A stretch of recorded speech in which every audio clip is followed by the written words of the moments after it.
Ako si Mang Jose, 61 taong gulang na isang retiradong bumbero na nag-alay ng mahigit 30 taon ng aking buhay sa pagliligtas ng mga hindi ko kakilala sa pagpasok sa mga bahay na nagliliyab at sa paghaharap sa panganib na tinatakbuhan ng karamihan. Ngunit sa bisperas ng Pasko, isang gabi na dapat sana ay puno ng kagalakan at pagtitipon ng pamilya, ako ay nag-iisa. Nakaupo ako sa sala sa aking lumang rocking chair, nakatingin sa labas ng bintana habang unti-unting lumalalim ang dilim at nagsisimulang bumuhos ang malamig na hamog na parang luha ng langit. Ang bahay na minsang punong-puno ng tawanan, ingay at buhay ng aking 10 anak na babae at ng aking pinakamamahal na asawa, si Aling Maria, ay ngayoy tila isang malaking, tahimik na kahon. Bawat sulok, bawat anino ay nagdadala ng alingaw-ngaw ng kahapon ng mga panahon na hindi na maibabalik. Tinalian ko ng pangkasalukuyang palamuti ang aming bahay, umaasa, nagdarasal na sa Paskong ito, matapos ang 2 taon mula nang lumisan si Aling Maria, ay muli kaming magsasama-sama. Maaga pa lang, sinimulan ko na ang pagluluto. Ang paboritong lutuin ni Aling Maria, ang espesyal na turkey na may kumikinang na balat, nilagang patatas na may sarsa, at ang cranberry sauce na kulay pula na tila ruby, ay nakahanda na sa hapag. Maging ang apple pie na may amoy ng cinnamon ay nakahanda na rin sa counter. Nagbibigay ng amoy na bumabalik sa aking alaala ang mga matatamis na sandali. Bawat plato, bawat kubyertos ay inilagay ko sa tamang pwesto, 10 plato sa isang perpektong bilog, tila naghihintay sa kanilang mga nagmamay-ari. Ginawa ko ito ng may pagmamahal at pag-asa. Bawat tiklop ng napkin ay parang isang panalangin na sana ay dumating sila. Ang mga kristal na baso na inilalabas lang namin sa mga natatanging okasyon ay nakahanda rin, nagniningning sa liwanag ng mga Christmas lights na aking ikinabit 3 araw na ang nakalipas. Para itong isang pagtatanghal sa isang entablado, ngunit walang manunood. Naghintay ako. 3:00 ng hapon, inihanda ko ang lahat. 6:00, wala pa rin. Lumipas ang mga oras, ang tanging tunog na aking naririnig ay ang tiktak ng orasan sa dingding, isang matapat na paalala ng oras na lumilipas ng walang kabuluhan. Ang bawat segundo ay parang isang patak ng ulan sa tuyong lupa ng aking puso. Ang simoy ng hangin sa labas ay humugong, yumanig sa mga bintana. Ang nyebe, kahit hindi karaniwan sa Pilipinas, isipin natin itong malamig na ulan o hamog ng bagyo na nagpapadilim ng kalangitan na lumilikha ng parehong pakiramdam ng lamig at paghihiwalay, ay nagsimulang bumuhos malalaking butil na kumakapit sa driveway at sa mga hubad na sanga ng puno ng akasya sa bakuran. Binalaan na sa balita ang pagdating ng matinding lamig. Ngunit ang mas matindi ay ang lamig sa loob ng bahay. Ang lamig na nagmumula sa pag-asa na unti-unting nawawala.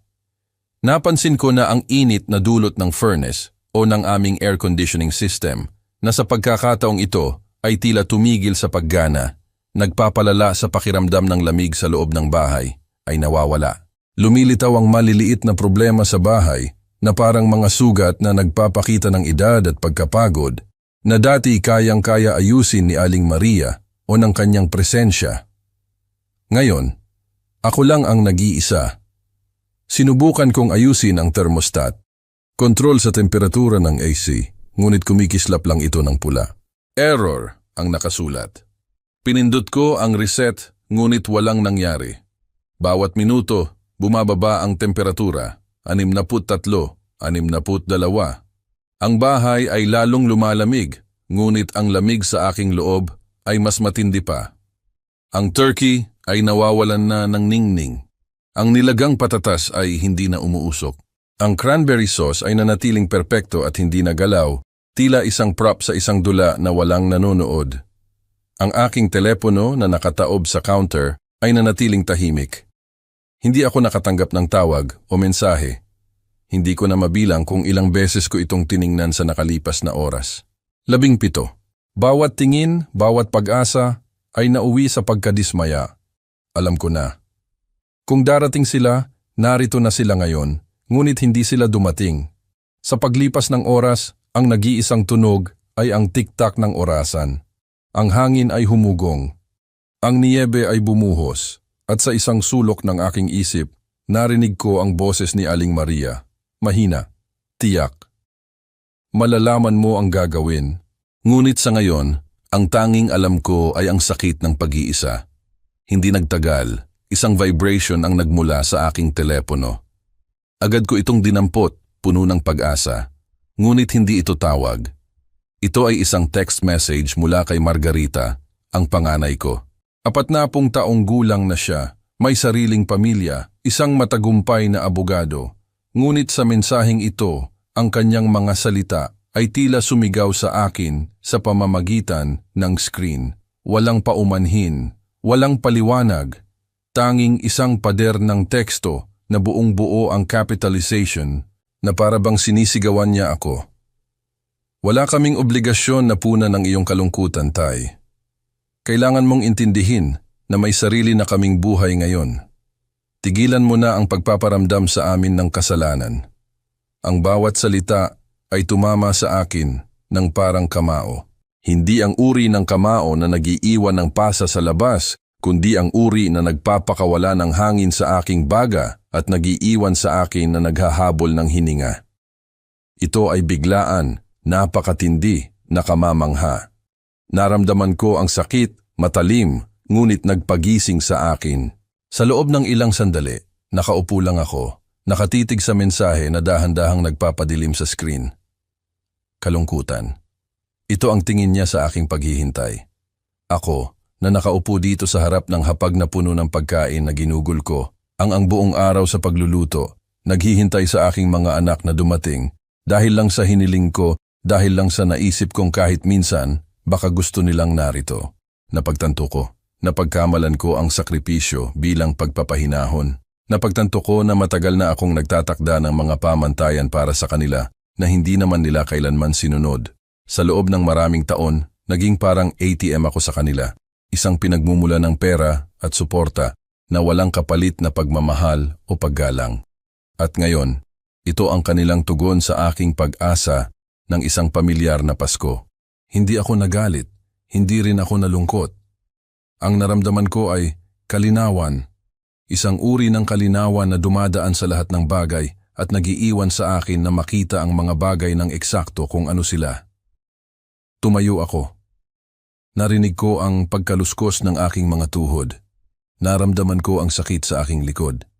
60 taon ng pagkapagod, ng pagdadala ng mga tao palabas sa mga nasusunog na bahay, ng pagtakbo patungo sa panganib habang ang lahat ay tumatakbo palayo. At ngayon, ako ay nakatayo sa aking sariling bahay, nag-iisa, dahil ang mga taong inilaan ko ang buong buhay ko sa pagprotekta ay hindi man lang makadaan para sa hapunan. Tiningnan ko ang mga 10 plato, ang malamig na pagkain, ang tahimik na telepono. Lumalamig ang bahay at napagtanto ko ng may kalinawan na halos pisikal na tama si Aling Maria sa lahat ng panahon. Nakaramdam ako ng kakaibang lakas. Ito ang simula ng isang pagbabago, isang paggising. Sa isang bahagi ng aking isip, narinig kong muli ang boses ni Aling Maria, malinaw. Malalaman mo ang gagawin. At sa wakas alam ko na talaga. Bakit nga ba ang bisperas ng Pasko ang naging simula ng lahat? Ano ang nilalaman ng plano na iyon na pinaghandaan ni Aling Maria? At paano ito magbabago sa buhay ni Mang Jose at ng kanyang mga anak? Naiwan akong nakaupo sa sala, ang aking telepono sa kandungan, nakatitig sa screen, na para bang anumang sandali ay bigla itong magkakaroon ng buhay. Ang sala ay tila lumiit, ang mga dingding ay tila dumidiin sa akin sa bawat minutong lumilipas. Sa labas, patuloy ang pagbuhos ng malamig na ulan. At sa loob, ang katahimikan ay humaba, tila walang hanggan. Ang aking mga daliri ay manhid, hindi mula sa lamig, bagaman mabilis na nawawala ng init ang bahay nang walang nagana na air conditioning. Ito ay ang uri ng pangingimay na nagmumula sa matagal na pagtitig. Mula sa paghihintay sa isang bagay na alam mong hindi na darating. Malalim ang paghinga ko, huminga ng malalim. Ang paghihintay na ito ay nagbalik sa akin sa mga alaala ng nakalipas. 3 taon na ang nakalipas mula nang lumisan si Aling Maria. 3 taon mula nang huli naming ipagdiwang ang Pasko, Kung kailan siya ay nakaupo sa sopa balot ng isang kumot na halos lunukin siya ng buo, napakapayat at mahina upang tumulong sa hapunan, ngunit masyadong matigas ang ulo upang manatili sa kama. Ang mga anak namin ay naroroon pa noon, lahat ng 10. Naglakbay sila mula sa iba't ibang sulok ng bansa, nagsiksikan sa bahay na ito, nagluto at nagtawanan at umiyak at hinawakan ang kamay ng kanilang ina. Naaalala ko ang bawat sandali, bawat detalye, tila nangyari lamang kahapon. Naaalala ko ang sandali na hinila niya ako sa isang tabi ng gabing iyon, matapos matulog ang mga anak. Hiniling niya sa akin na umupo kami sa tabi ng Christmas tree. Ang mga ilaw ng puno lamang ang nagpapaliwanag sa kanyang mukha, na nagbibigay ng mga anino sa ilalim ng kanyang mga mata. Hawak niya ang aking kamay. Ang kanyang mga daliri ay malamig, payat, marupok tulad ng mga buto ng ibon, ngunit ang kanyang hawak ay matatag. Jose, ang sabi niya, mangako ka sa akin ng isang bagay. Tumango ako. Ipinangako ko sa kanya ang anumang bagay. Kung kalimutan ka nila pagkatapos kong lumisan, patuloy niya, nakatitig ang kanyang mga mata sa akin, huwag mong hayaan na ipagwalang bahala kanila. Sinubukan kong tumutol. Hindi sila makakalimot. Sila ang ating mga anak. Ngumiti siya doon. Isang malungkot, maliit na ngiti na hindi umabot sa kanyang mga mata. Sana tama ka. Ngunit kung hindi, pinisil niya ang aking kamay. Malalaman mo ang gagawin. Hindi ko noon naintindihan kung ano ang ibig niyang sabihin. Hindi noon.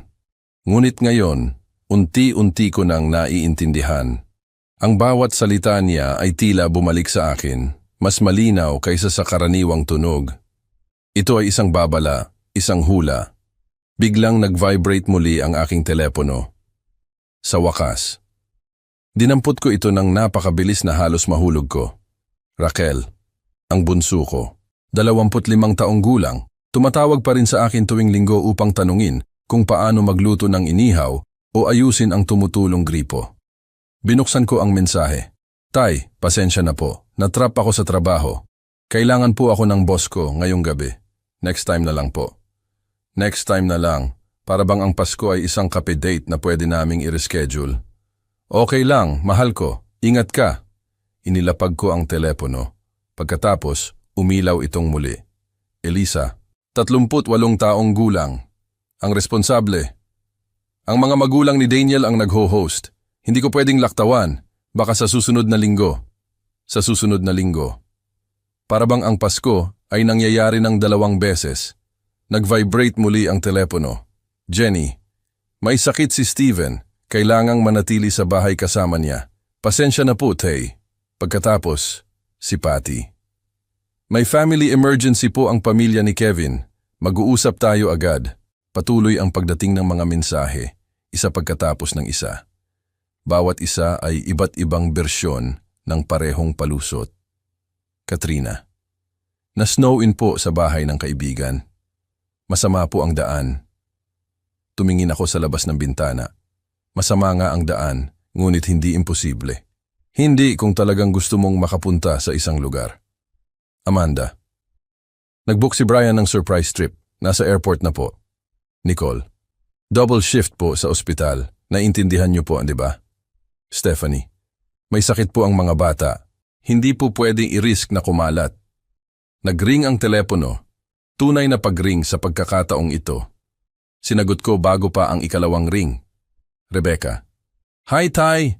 Ang kanyang boses ay mahina, nag-aalangan. Pupunta ka? Tahimik siya sandali. Napakatagal.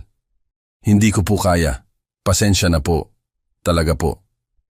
Bakit? Ay, komplikado po. Komplikado paano? Isa pang pagtigil. Naririnig ko ang kanyang paghinga sa kabilang linya.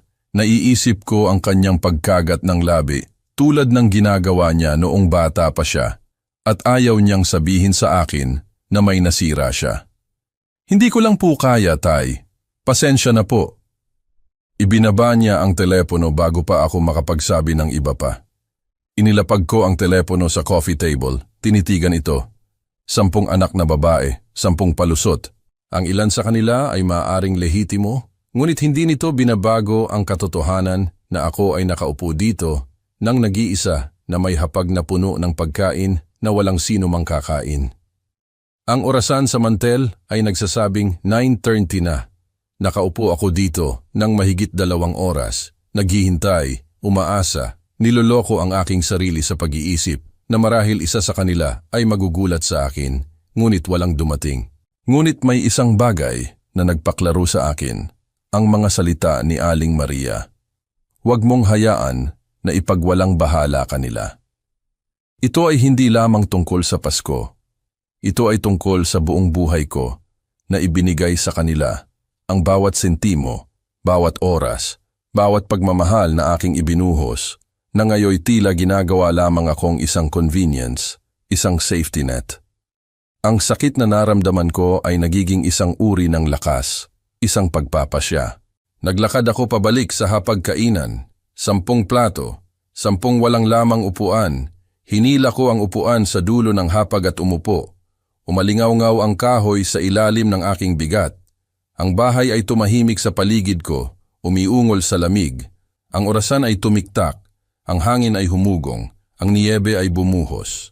At sa isang sulok ng aking isip, narinig ko muli ang boses ni Aling Maria.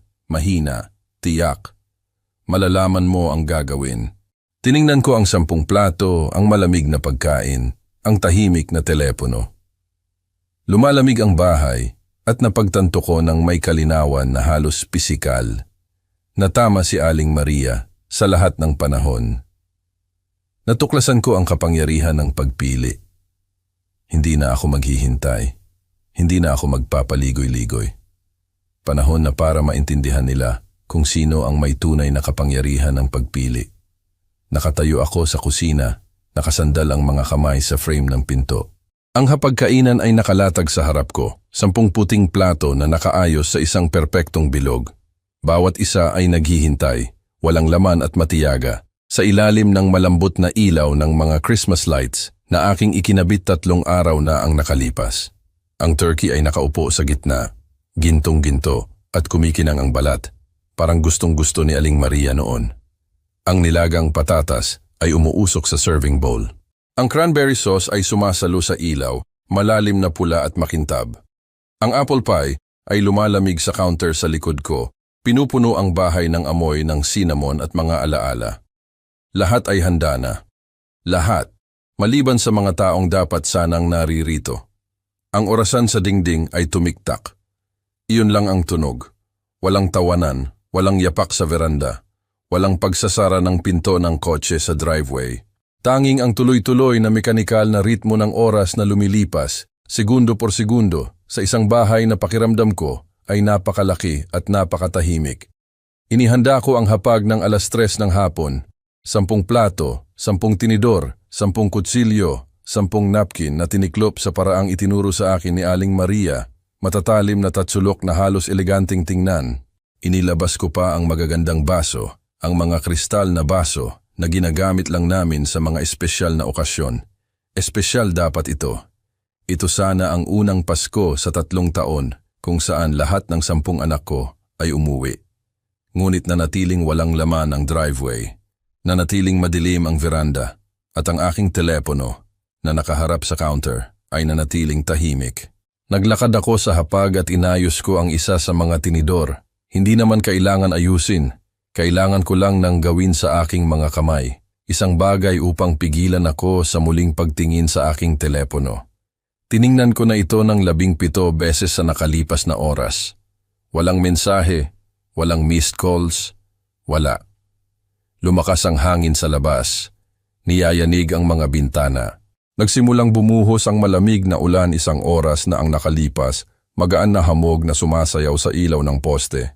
Ngayon ay mas malakas na ang buhos, makapal na patak na kumakapit sa driveway at sa mga hubad na sanga ng puno ng akasya sa harap ng bakuran.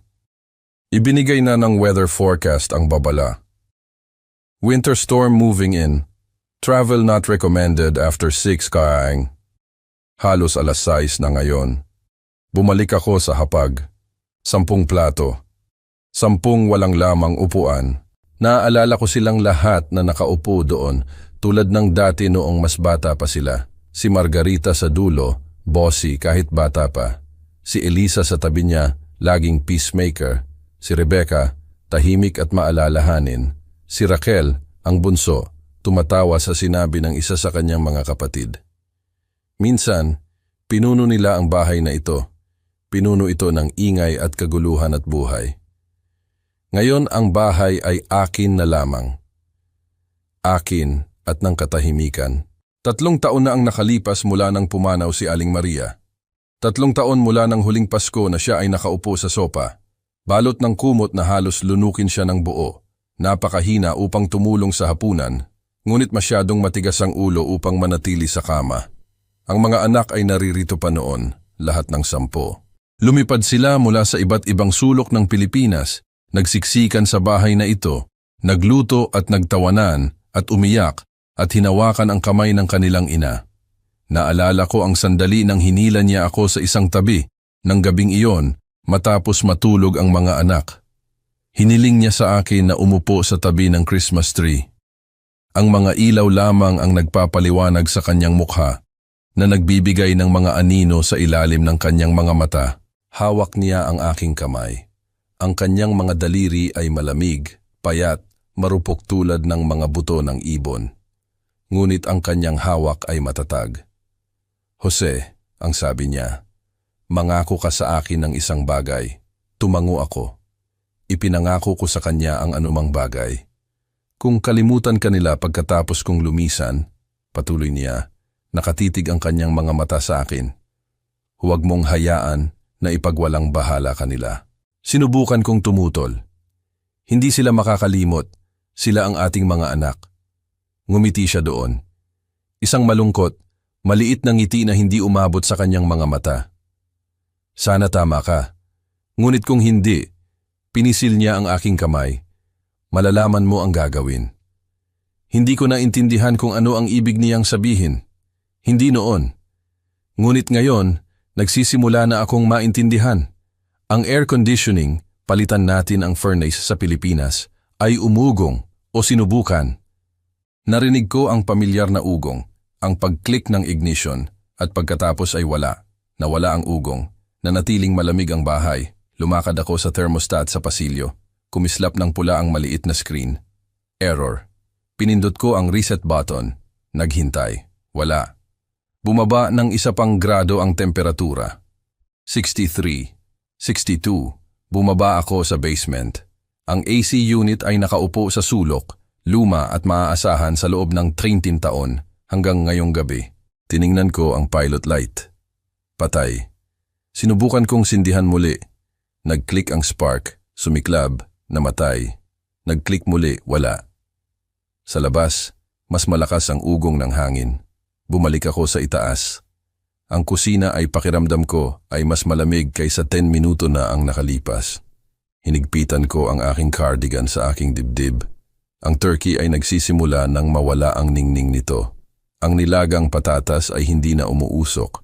Ang cranberry sauce ay nakaupo doon, perpekto at hindi nagalaw, tulad ng isang prop sa isang dula na walang nanonood. Naglakad ako sa bintana at tiningnan ang ulan, niebe. Bumubuhos na ito ngayon ng makapal at mabilis. Binubura ang driveway, ang bakuran, ang kalsada sa kabila. Ang mga ilaw ng poste ay kumikinang ng orange sa puting kurtina. Nag-vibrate ang aking telepono. Lumingon ako, sumiklab ang pag-asa sa aking dibdib. Ngunit hindi ito tawag. Tanging isang weather alert. Winter storm warning in effect until midnight.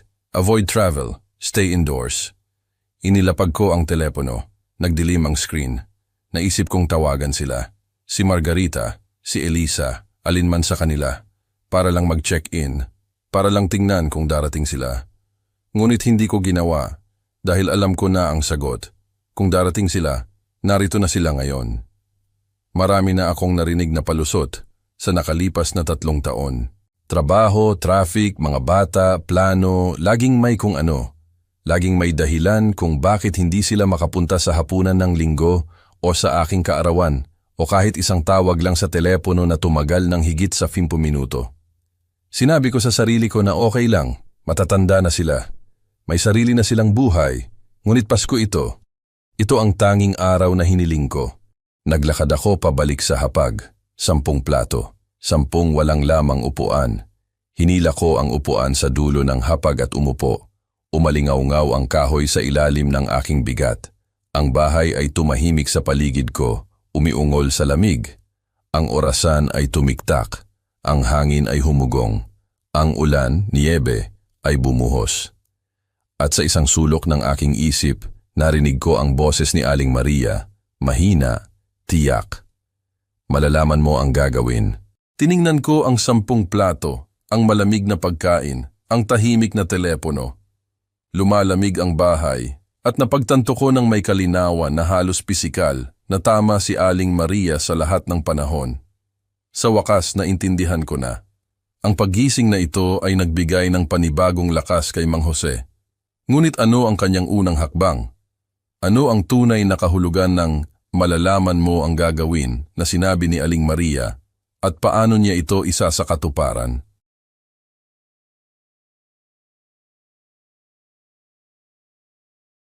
Walang boses, walang galaw, tanging ang tunog ng air conditioning na sumusubok at nabibigo na labanan ng lamig. Dahan-dahan akong bumaba sa hagdan. Sa ibaba, natatanaw ko ang sala. Naroroon pa rin sila, lahat ng 10. Si Margarita ay nakaupo sa sopa, nakatitig sa kawalan. Si Elisa ay nakatayo sa bintana. Nakasubsob ang mukha ni Rebecca sa kanyang mga kamay. Nakaupo pa rin si Raquel sa sahig. Ang iba ay nakakalat sa paligid ng silid, parang mga piraso ng isang bagay na nabasag. Tumingin sila sa akin nang pumasok ako. Nilinis ko ang aking lalamunan. Nakakain na ba kayo? Biglang bumaling sa akin si Margarita. Ano? Tinatanong ko kung nakakain na kayo, sabi ko. Gabi na. Gutom na siguro kayo. Umalis si Elisa sa bintana, naguguluhan. Tay, hindi kami rito para... Alam ko kung bakit kayo rito, sabi ko. Ngunit narito pa rin kayo. At nagluto ako ng hapunan 3 gabi na ang nakalipas para sa 10 tao. Nasa ref. Pwede kong painitin. Si Rebecca ang unang pumutol sa katahimikan. Ang kanyang boses ay mahina, hindi sigurado. Sige po. Tumango ako at naglakad patungo sa kusina. Hindi ko ito ginawa upang maging mabait. Ginawa ko ito dahil kailangan kong iparamdam sa kanila ang naramdaman ko habang nakaupo sa isang walang laman na hapag, napalibutan ng katahimikan, naghihintay sa mga taong hindi dumating. Kinuha ko ang mga lalagyan mula sa ref. Ang turkey na aking hiniwa at itinago, ang nilagang patatas, ang cranberry sauce, ang mga tinapay, lahat ng ginawa ko ng may pag-asa, lahat ng nanatiling hindi nagalaw habang ako ay nag-iisa. Pinainit ko ang lahat, inayos sa mga serving platters at dinala sa hapagkainan. Naroroon pa rin ang 10 plato, nakaayos pa rin sa kanilang bilog, walang laman pa rin. Inilagay ko ang pagkain sa gitna, tumingin sa aking mga anak na nakatayo sa pinto. Maupo na kayo. Dahan-dahan silang gumalaw, nag-aalangan. Isa-isa silang humahanap ng kanilang upuan. Si Margarita ay umupo sa kanyang karaniwang pwesto sa isang dulo. Si Raquel ay umupo sa kabilang dulo. Ang iba ay pumwesto sa pagitan nila. Walang nagsalita. Pinagsilbihan ko sila. Umikot sa hapag kasama ang mga platters, naglalagay ng pagkain sa bawat plato. Turkey, patatas, sarsa. Tulad ng ginawa ko 3 gabi na ang nakalipas kung naroroon sila. Nang ang lahat ay may pagkain, umupo ako sa upuan sa dulo ng hapag. 3 patakaran, sabi ko. Ang aking boses ay mahina ngunit matatag. Walang telepono sa hapag, walang pag-uusap tungkol sa pera, at walang aalis hanggat hindi patapos ang lahat, walang tumutol. Napuno ang silid ng maliliit na tunog ng pagkain. Mga tinidor na kumakalansing sa plato, may humihigop, may humihinga ng malalim. Ngunit walang salita, walang usapan, tanging katahimikan. Lumipas ang 5 minuto, pagkatapos ay 10, pagkatapos ay 15. Pinagmasdan ko sila. Hinati ni Margarita ang kanyang pagkain sa maliliit na piraso, ngunit halos hindi kumain. Si Elisa ay kumain ng mekanikal. Tahimik na umiiyak si Rebecca sa kanyang plato. Ang iba ay dumaan sa pagkain na ito na para bang ito ay isang bagay na kailangan nilang tiisin. Inilapag ko ang aking tinidor. Ang tunog ay tila malakas sa tahimik na silid. May gusto akong sabihin sa inyo, sabi ko. At kailangan kong pakinggan ninyo. Tumingala sila, lahat ng 10 naghihintay. Nang pumanaw ang inyong ina, naisip ko na nawala ko na ang lahat. Ngunit nagkamali ako. Mayroon pa rin ako kayo. At naisip ko na sapat na iyon. Huminto ako. Ngunit hindi sapat dahil wala kayo rito. Hindi talaga. Tumatawag kayo kapag kailangan ninyo ng pera. Nag-text kayo kapag gusto ninyo ng payo. Bumibisita kayo kapag maginhawa. Ngunit hindi kayo kailanman nanatili. Hindi ninyo kailanman tinanong kung kumusta ako. Hindi ninyo kailanman tiningnan kung may kailangan ako, maliban kung may kailangan kayo. Ang aking boses ay hindi tumaas, hindi nag-crack. Sabi ko lang ang katotohanan. Hindi ko kayo sinisisi sa pagkakaroon ng sariling buhay. Ipinagmamalaki ko ang inyong mga buhay. Ngunit hindi ako pwedeng manatiling ang taong naalala nyo lang kapag may kailangan kayo. Tiningnan ko ang bawat isa sa kanila. Kaya narito ang mangyayari. Mananatiling frozen ang mga account, ibebenta ang bahay, at ang trust na iniwan ng inyong ina ay ipamamahagi ayon sa kanyang kagustuhan, hindi sa akin, sa kanya. Ang boses ni Raquel ay mahina. Ano ang kailangan naming gawin? Tiningnan ko siya. Kung gusto ninyo ako sa inyong buhay, kailangan ninyong ipakita sa akin. Hindi sa pamamagitan ng salita, kundi sa oras, sa presensya, sa pagpapakita kahit hindi maginhawa, sa pagtawag para lang mag-usap, sa pag-alala na ako ay umiiral kahit hindi ninyo kailangan ng anuman. Tumayo ako. Sinimulan ang pag-iipon ng mga plato. Karamihan ay puno pa rin. Kung hindi ninyo gagawin iyon, sabi ko, kung gayon, malalaman ko. At hahayaan ko kayo. Isa-isa silang tumayo. Isa-isa silang naglakad patungo sa pinto. Si Margarita ang nauna, hindi nagpaalam, umalis na lang. Si Elisa ay huminto sa pinto. Lumingon at binuksan ang kanyang bibig na tila gusto niyang sabihin ang isang bagay, ngunit walang lumabas. Tiningnan niya lang ako at pagkatapos ay umalis. Sumunod ang iba. Si Katrina, si Jenny, si Patty, si Amanda, si Nicole, si Stephanie. Bawat isa ay umalis nang walang imik. Lumapit sa akin si Raquel at niyakap ako ng mahigpit. Nakatayo ako roon, puno ang mga kamay ng plato at hindi siya niyakap pabalik. Hindi ko kaya. Hindi pa. Pinakawalan niya ako, pinunasan ang kanyang mukha at umalis. Si Rebecca ang huli. Nakatayo siya sa pinto, nakatingin sa akin ng may pulang-pula, maga ang mga mata. Pasensya na po, sabi niya. Alam ko. Tumango siya, lumingon upang umalis. Pagkatapos ay huminto. Sasagutin niyo po ba kung tatawag ako? Tiningnan ko siya. Oo, sabi ko. Tumango siya muli. At pagkatapos ay nawala na siya. Tahimik ang bahay, ngunit sa pagkakataong ito, ang katahimikan ay kakaiba, hindi walang laman, kundi malinaw. Parang may isang bagay na nagpapalabo sa aking paningin, sa loob ng maraming taon ang sa wakas, ay nawala na.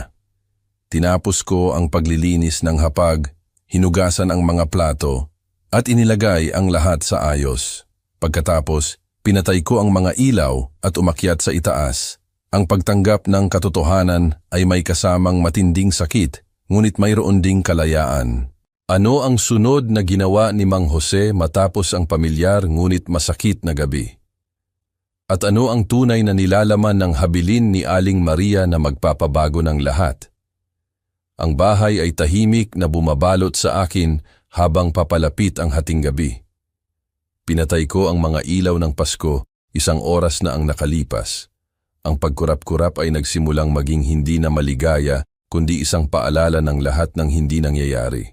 Ngayon, ang tanging ilaw ay nagmumula sa lampara sa gilid ng mesa, nagbibigay ng mahabang anino sa sahig ng sala. Naglakad ako patungo sa kusina at binuksan ang cabinet sa itaas ng refrigerator. Naroroon ang bote kung saan ko ito iniwan 3 taon na ang nakalipas nakatago sa likod ng whiskey na hindi ko kailanman iniinom. Pinot Noir, ang paborito ni Aling Maria. Binili namin ito nang magkasama sa aming huling anibersaryo. noong kaya pa niyang maglakad ng walang tulong, noong akala namin ay marami pa kaming oras.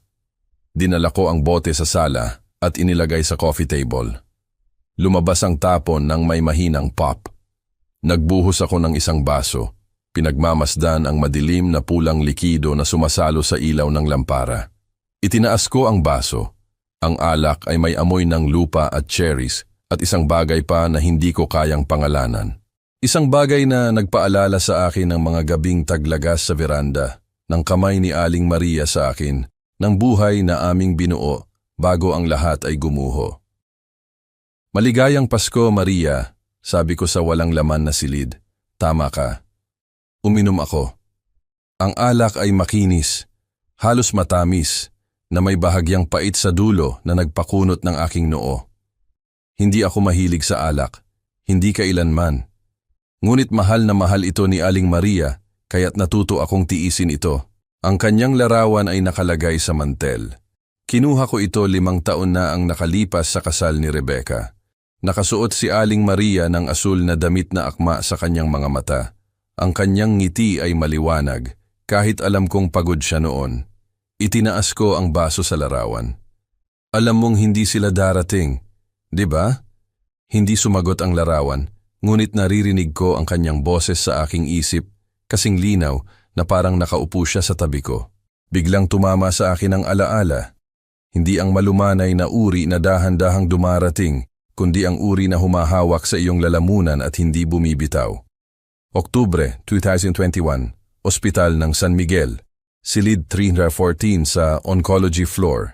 Si Aling Maria ay nakahiga sa kama malapit sa bintana, nakasandal sa mga unan na nagpapaliit sa kanya kaysa sa kung ano siya.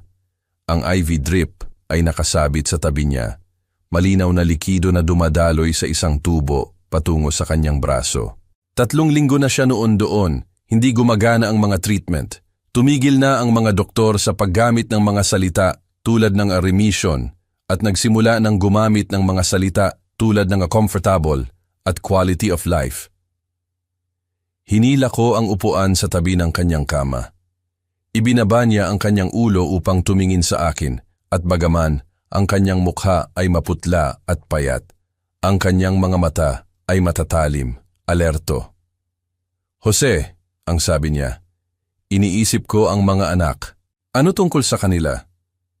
Jose, mahal nila tayo, ngunit masyado na silang naging komportable. Umaasa sila sa lahat. Pera, oras, suporta. Ngunit hindi nila kailanman tinatanong kung kumusta ka. Tumatawag lang sila kapag may kailangan sila. Nais kong makipagtalo, ngunit sa kaibuturan ng aking puso, alam kong tama siya. Hindi iyan patas, sabi ko pa rin. Busy sila, may sarili silang buhay. Oo, at ipinagmamalaki ko sila doon. Ngunit pagkatapos kong lumisan, lalong-lalo pang lalala, makikita mo. Huwag kang magsalita ng ganyan. Inabot niya ang aking kamay. Ang kanyang mga daliri ay malamig, payat, marupok. Pakinggan mo ako. Gusto kong subukin mo sila. Isang Pasko pagkatapos kong lumisan. Huwag kang magpadala ng regalo. Huwag kang magpadala ng pera. Imbitahin mo lang sila. Tingnan mo kung sino ang darating. At kung hindi sila darating, humigpit ang kanyang hawak. Kung gayon, malalaman mo at magiging malaya ka. Malaya mula saan? Mula sa paghihintay sa mga taong hindi darating. Nakaupo ako roon na hawak ang kanyang kamay, hindi alam ang sasabihin. Mahina ang tunog ng mga makina sa likuran. Mangako ka sa akin, sabi niya. Ipinapangako ko. Ngumiti siya noon. Isang malungkot, maliit na ngiti. Mabuti. Dahil sisiguraduhin kong tutuparin mo. Ano ang ibig sabihin niyan? Makikita mo. Bumalik ako sa kasalukuyan na ang lasa ng alak ay nasa aking dila pa rin. Tahimik ang sala. Ang orasan sa mantel ay nagsasabing 11:53. Sa loob ng 7 minuto, Pasko na. Tumayo ako at naglakad patungo sa silid tulugan. Ang silid ay may amoy ng alikabok at lumang kahoy at bahagyang ng lavender sachets na dating inilalagay ni Aling Maria sa mga drawer ng aparador. Hindi ko gaanong binago mula nang siya ay pumanaw. Ang kanyang bahagi ng closet ay mayroon pa ring nakasabit na kanyang mga damit. Lumuhod ako sa harap ng aparador at binuksan ang pinakababang drawer.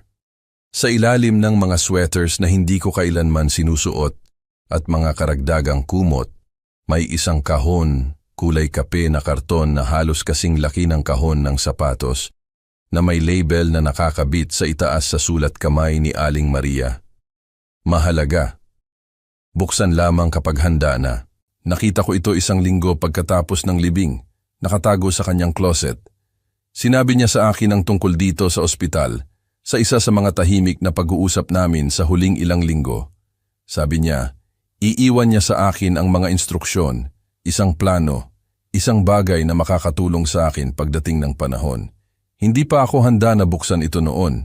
Hindi ako sigurado kung handa ako ngayon. Ngunit handa man o hindi, dumating na ang panahon. Kinuha ko ang kahon mula sa drawer at dinala sa maliit na mesa sa tabi ng bintana. Inilagay ko ang kahon at tinitigan ito sandali. Hinahaplos ang label gamit ang aking hinlalaki. Pagkatapos ay binuksan ko ito. Sa loob ay mga papeles, mga legal na dokumento na nakatiklop at nakaayos ng may pagka-precise na tanging si Aling Maria lang ang kayang gawin. May isang liham sa itaas sa isang sobre na may nakasulat na pangalan ko sa harap. Agad kong nakilala ang sulat kamay. Matibay, maayos, hindi mapagkakamalan. Binuksan ko ang sobre at binuklad ang liham. Mahina ang pagkaluskos ng papel. Mahal kong Jose, ito ang simula. Kung binabasa mo ito, nangangahulugan ito na nagsimula na ang pagsubok. Narito ang kailangan mong gawin sa susunod. Huminto ako sa pagbabasa.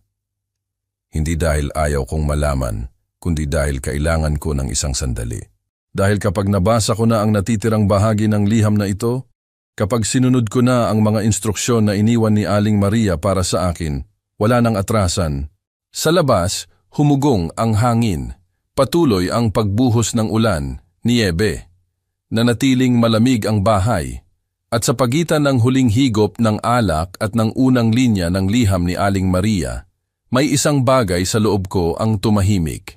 Hindi kapayapaan, eksakto, ngunit malapit dito, isang uri ng pagtanggap, isang uri ng pag-unawa.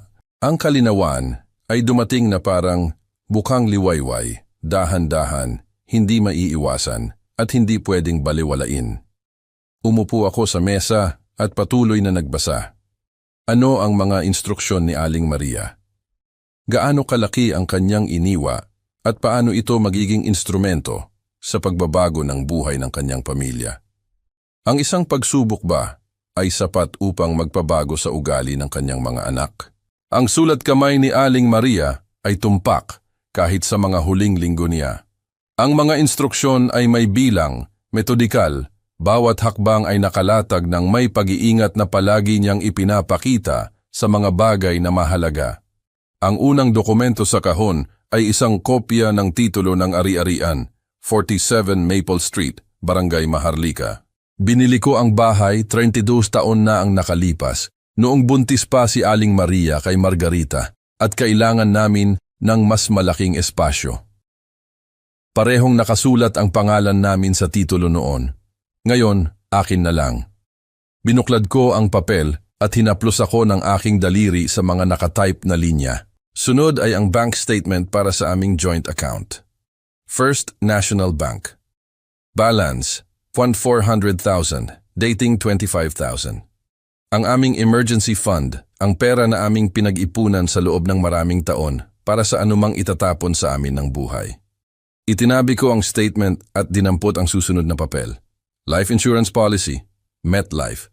Halaga ng benepisyo, 33,600,000, dating 600,000. Beneficiary, Jose de la Cruz. Ang payout ay dumating noong Enero 2023, 3 linggo, pagkatapos pumanaw si Aling Maria. Idineposito ko ito direkta sa savings at sinikap na huwag isipin kung ano ang kinakatawan nito. Sa ilalim niyon ay isang portfolio statement mula sa Vanguard, P10,000, dating 180,000 na nakakalat sa mutual funds at bonds. Conservative investments, ang uri na dahan-dahang lumalaki ngunit matatag. Sa ilalim niyon, isa pang statement. Ang aking lumang 401k mula sa Fire Department, 5,300,000, dating 95,000. Idinagdag ko ang mga numero sa aking isip. Ang bahay, ang emergency fund, ang insurance payout, ang mga investments, ang retirement account. Sa kabuuan, mayroong humigit kumulang 77,560,000, halos 1.4 milyon. Mas malaking pera kaysa sa inakala kong magkakaroon ako. Higit pa sa sapat upang mabuhay sa natitirang bahagi ng aking buhay kung mag-iingat ako. Ngunit mayroon pang iba. Isa pang set ng mga papel na nakakabit ng isang binder clip na nagsimula ng kalawangin sa mga gilid. Buwanang allowances. Agad kong nakilala ang heading. Sinimulan ni Aling Maria ang pagsubaybay mga 2 taon bago siya pumanaw nang mapansin niya kung gaano kadalas tumatawag ang mga anak upang humingi ng pera. Gumawa siya ng isang spreadsheet, anak, halaga, petsa, dahilan. Tinitigan ko ang mga numero, 40 taon ng pagtatrabaho, ng pag-iipon, ng pagpaplano para sa isang hinaharap na dapat sana ay kasama kami ni Aling Maria na magkasamang tumanda.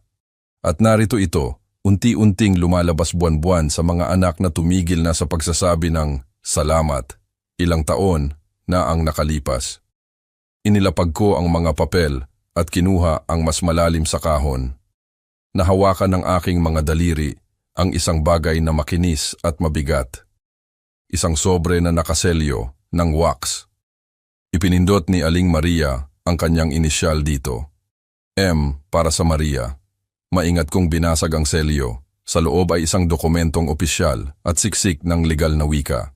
Sa itaas, sa malalaking letra, ang Irrevocable Trust ni Maria Eleanor de la Cruz. Binasa ko muna ang petsa, Nobyembre 15, 2022. Isang buwan bago siya pumanaw. Isang buwan bago ang huling Pasko na lahat ng 10 anak ay umuwi.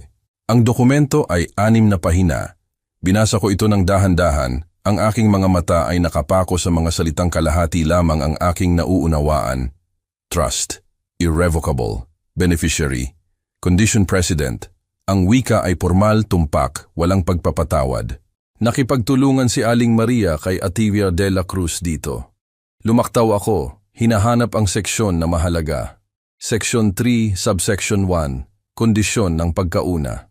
Ang mga salita ay malinaw, walang ambiguo. Lahat ng 10 anak na babae ay kinakailangang naroroon sa isang tiyak na oras at lugar. Kung ang kondisyon ay matugunan, ang trust ay ipamamahagi ayon sa schedule. Kung hindi, ang buong halaga ay ililipat sa Pinewood Heights Community Foundation. Sumandal ako sa upuan. Kumaluskos ang kahoy sa ilalim ng aking bigat. Sa labas, nagsisimulang lumiwanag ang kalangitan. Ang malalim na itim ay unti-unting nagiging kulay ube. Pinlano ito ni Aling Maria. Bawat salita, bawat kondisyon. Alam niyang hindi sila darating. O hindi bababa, hinala niya. At binuo niya ang pagsubok na ito upang patunayan iyon. Sa ibaba ng pahina, sa mas maliit na print, ang trust na ito ay irrevocable mula nang ito ay likhain. Walang mga pagbabago, susog o pagbawi ang maaaring gawin ng anumang partido pagkatapos ng petsa ng pagpapatupad. Binasa ko ang linyang iyon ng 3 beses. Irrevocable. Kapag nalikha na ang trust, hindi na ito mababawi. Hindi nang sa akin, hindi ng mga anak, hindi ng sino man. Sinigurado iyon ni Aling Maria. Itiniklop ko ang dokumento at itinabi. Nanginginig ang aking mga kamay, hindi mula sa lamig, bagaman nagyeyelo na ngayon ang bahay, kundi mula sa ibang bagay, isang bagay na pakiramdam ko ay galit at kalungkutan at ginhawa na magkasama. Binuksan ko ang aking laptop.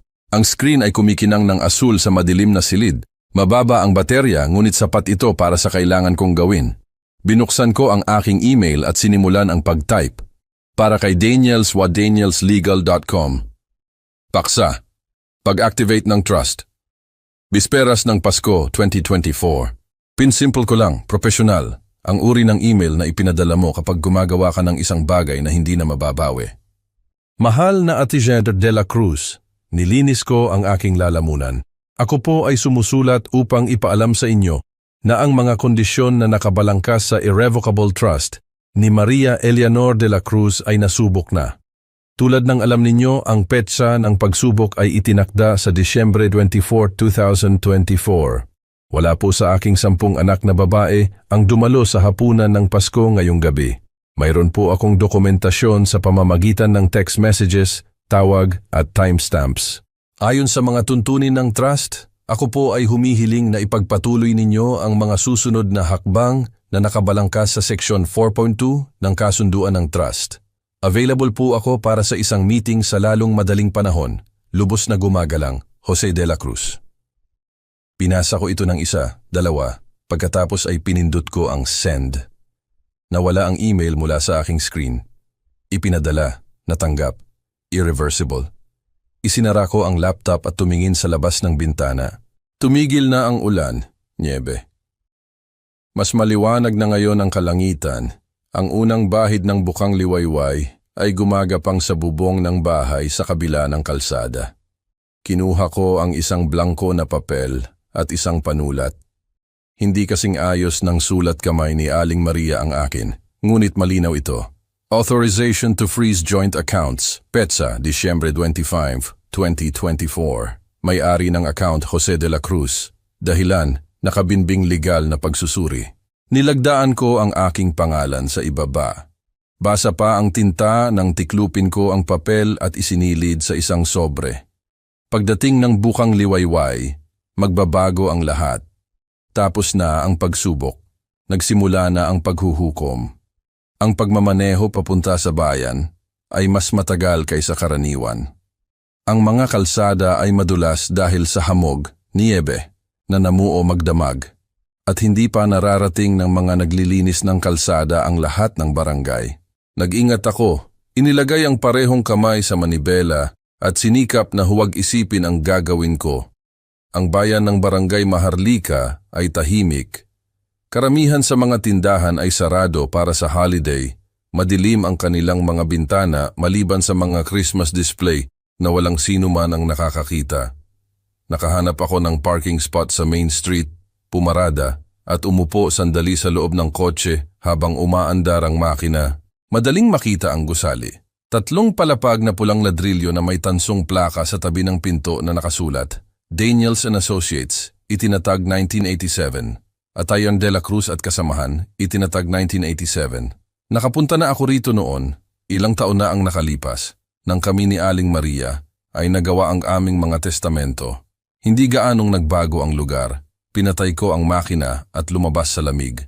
Tumagos ang hangin sa aking jacket, matalim at mapait. Tinaas ko ang collar at naglakad patungo sa pinto. Sa loob, mas mainit ang hangin, ngunit hindi gaanong. Ang reception area ay maliit, isang desk lamang at ilang upuan na may nakabiting law degree sa dingding. Isang babae ang nakaupo sa likod ng desk, mas matanda sa akin ng ilang taon, may reading glasses na nakasabit sa kanyang leeg. Tumingala siya nang pumasok ako at ngumiti. Mr. de la Cruz? Ako nga po. Inaasahan na po kayo ni Ativon de la Cruz. Ikalawang pinto sa kaliwa. Tumango ako at lumakad. Ang pasilyo ay makitid, nakahanay sa mga filing cabinet at mga nakaramang larawan ng Barangay Maharlika mula dekada na ang nakalipas. Umalingaw-ngaw ang sahig sa ilalim ng aking mga paa. Bukas ang ikalawang pinto. Huminto ako sa pinto at nakita siya na nakaupo sa likod ng isang mabigat na kahoy na desk na napapalibutan ng mga tumpok ng papel at mga legal na libro. Tumingin siya, nakita ako at tumayo. Jose. Mas matanda siya kaysa sa naalala ko. 68, marahil 69 na ngayon. Ang kanyang buhok ay naging puting-puti at nagpatubo siya ng balbas na mas marami ang puti kaysa itim. Ngunit ang kanyang mga mata ay pareho. Matalim, nakatuon. Atynar de la Cruz. Pumasok ka, umupo. Pumasok ako at isinara ko ang pinto sa likod ko. Ang opisina ay may amoy ng lumang papel at kape. Kinuha ko ang upuan sa tapat ng kanyang desk. Ang balat ay basag, ngunit komportable. Umupo siya muli at ipinatong ang kanyang mga kamay sa ibabaw ng isang Manila folder. Natanggap ko ang iyong email. Naisip kong pag-usapan natin. Binuksan niya ang folder. Agad kong nakilala ang mga papeles sa loob. Ang dokumento ng trust, mga kopya ng lahat ng pinagdaanan ko noong nakaraang gabi. Ako ang abogado ni Aling Maria sa loob ng 22 taon, sabi niya. Ang kanyang boses ay matatag, kalmado, ang uri ng boses na pinagkakatiwalaan mo kung gusto mo man o hindi. Lumapit siya sa akin noong Nobyembre ng 2022, isang buwan bago siya pumanaw. Napakalinaw siya sa kanyang gusto. Talaga bang naisip niya na hindi sila darating? Tiningnan niya ako ng matagal. Umasa siyang darating sila, ngunit naghanda siya para sa pinakamasama. At tama siya, hindi ba? Hindi ako sumagot, hindi ko kailangan. Kinuha niya ang isang piraso ng papel at ipinasa ito sa desk. Repasuhin natin ang mga katotohanan. Disyembre 24, 2024, ang petsa ng pagsubok. Lahat ng 10 anak na babae ay kinakailangang pisikal na naroroon sa iyong bahay bago mag-alas 6 ng gabi. Mayroon kang dokumentasyon na nagpapatunay na wala sa kanila ang dumalo. Opo. Mga text message, tawag, timestamps, lahat ng iyon. Tumango siya. Kung gayon, ayon sa seksyon 3.1 ng trust, nabigo ang pangunahing kondisyon. Sumandal ako sa upuan. Ano ang susunod na mangyayari? Kinuha niya ang isa pang papel. Magpapadala ako ng formal na abiso sa lahat ng 10 anak na babae na ipinapabatid sa kanila na ang mga joint account ay frozen agad-agad. Kasama rito ang mga checking account, credit cards na nakakabit sa iyong pangalan at buwanang allowance. Gaano katagal ang freeze? Hanggat hindi mo pa napagpapasyahan o hanggat hindi pa ganap na naipatupad ang trust at hindi nila ito maaaring tutulan? Hindi. Maliban kung may ebidensya ng pandaraya, wala sila. Lahat ng ginawa ni Aling Maria ay legal, dokumentado, sinaksihan ng 3 tao, pinatunayan ng 2 beses, at sinamahan ng isang psychological evaluation na nagpapatunay na siya ay may matino na pag-iisip. Tiningnan niya ako sa ibabaw ng kanyang reading glasses. Maaari nilang subukan, ngunit matatalo sila. Pinabayaan kong lumubog iyon sa aking isip. Paano ang bahay? Jose, ang bahay ay sa iyo. Ang pangalan mo ang nasa titulo. Maaari mo itong ibenta, panatilihin, gawin ang anumang gusto mo dito. At ang aking pensyon, ang aking ipon. Sa iyo, hiwalay sa mga joint account. Wala silang karapatan sa anuman dito. Tumango ako. Ang bigat na aking dinala mula kagabi ay tila gumaan ng kaunti. Kinuha niya ang 3 dokumento at inilagay ng sunod-sunod sa desk. Kailangan mong pirmahan ang mga ito. Yumuko ako. Ang una ay may pamagat na Authorization to Freeze Accounts. Petsa ng pagpapatupad, Disyembre 26, 2024 tanghali. Ang ikalawa ay isang abiso na ipapadala sa lahat ng 10 anak na babae, maikli at formal. Ang iyong mga account ay pansamantalang frozen habang nakabinbin ang legal na pagsusuri. Makipag-ugnayan sa may-ari ng account para sa mga detalye. Ang ikatlo ay isang timeline. Phase 1, freeze accounts. Phase 2, family meeting. Phase 3, trust execution. Dinampot ko ang panulat na inilagay niya at pinirmahan ang lahat ng 3. Ang aking sulat kamay ay tila nanginginig kumpara sa nakalimbag na teksto, ngunit nababasa ito. Kinuha niya ang mga papel at ibinalik sa folder. Jose, kailangan kitang bigyan ng babala. Kapag na-freeze ang mga account na iyon, ang iyong telepono ay sasabog. Tatawagan ka nila. Tatakutin ka nila. Magmamakaawa sila. Handa ka ba para dyan? Naisip ko ang 10 walang laman na plato, ang malamig na pagkain.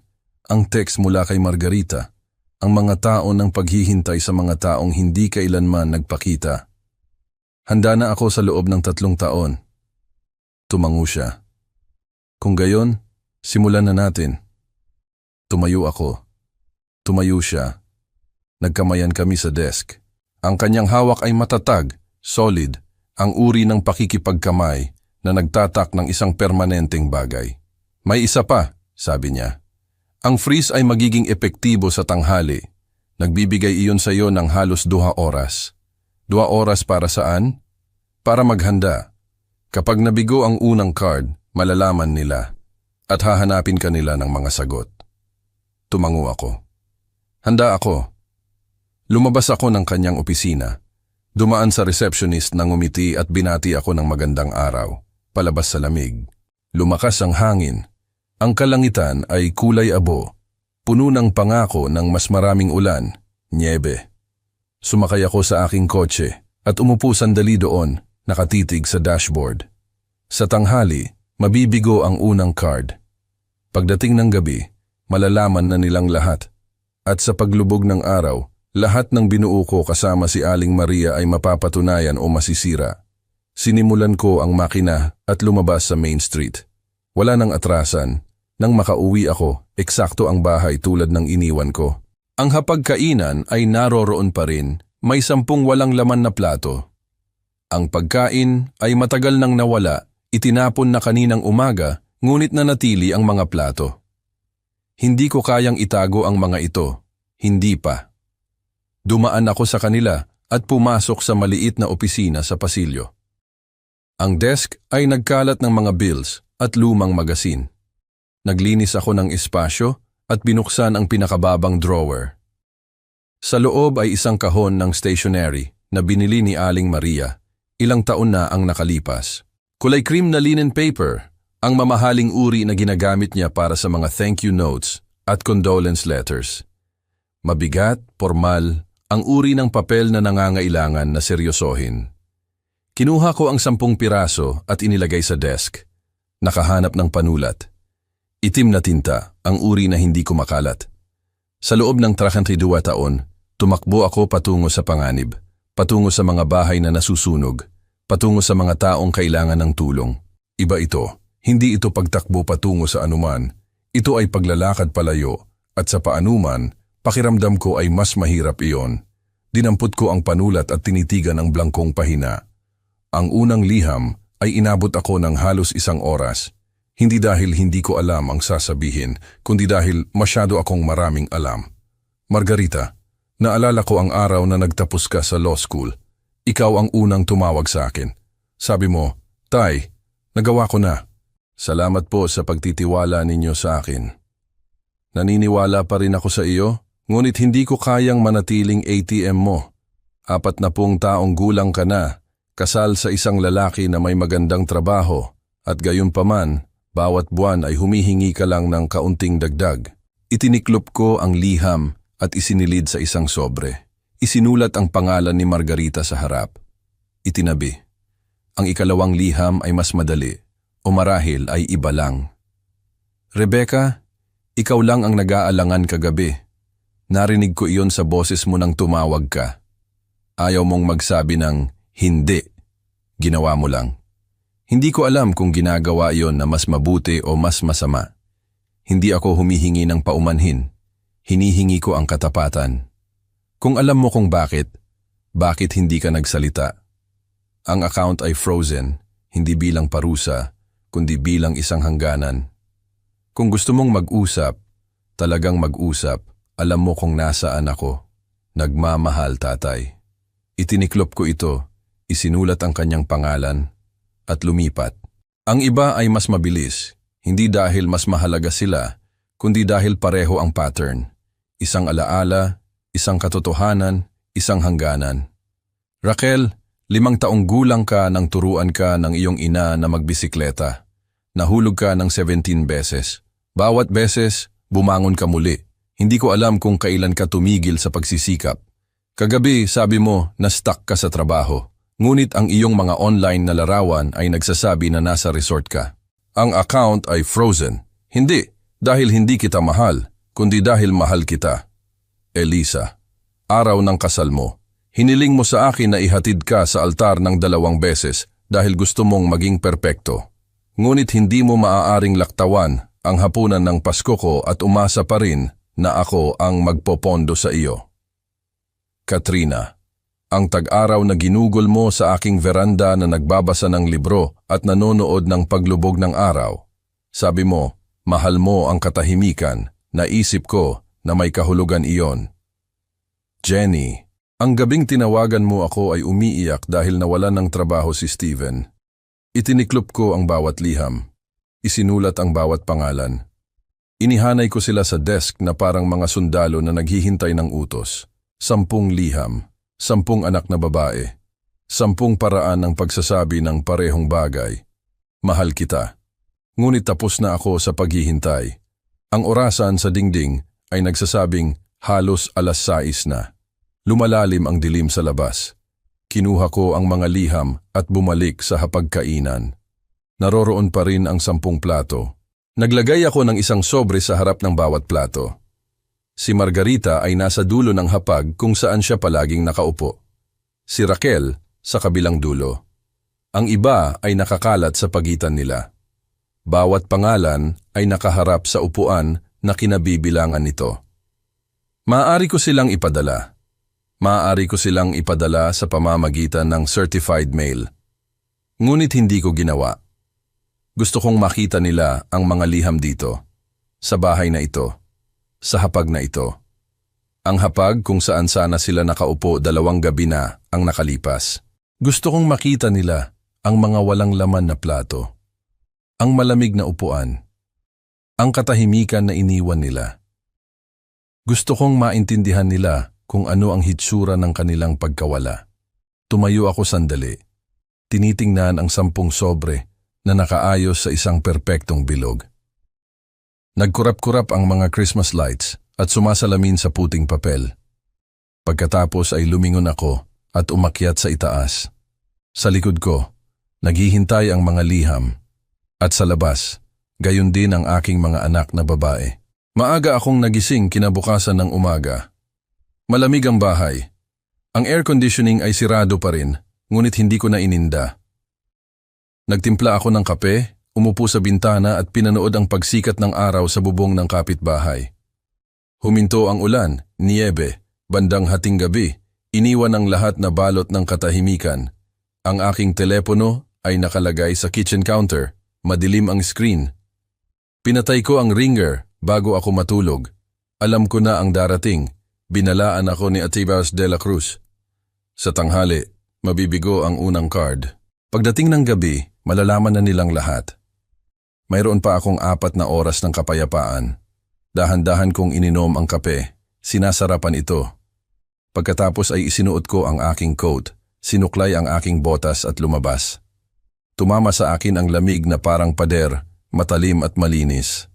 Naglakad ako pababa sa driveway, dumaan sa mailbox at lumiko sa sidewalk na patungo sa bayan.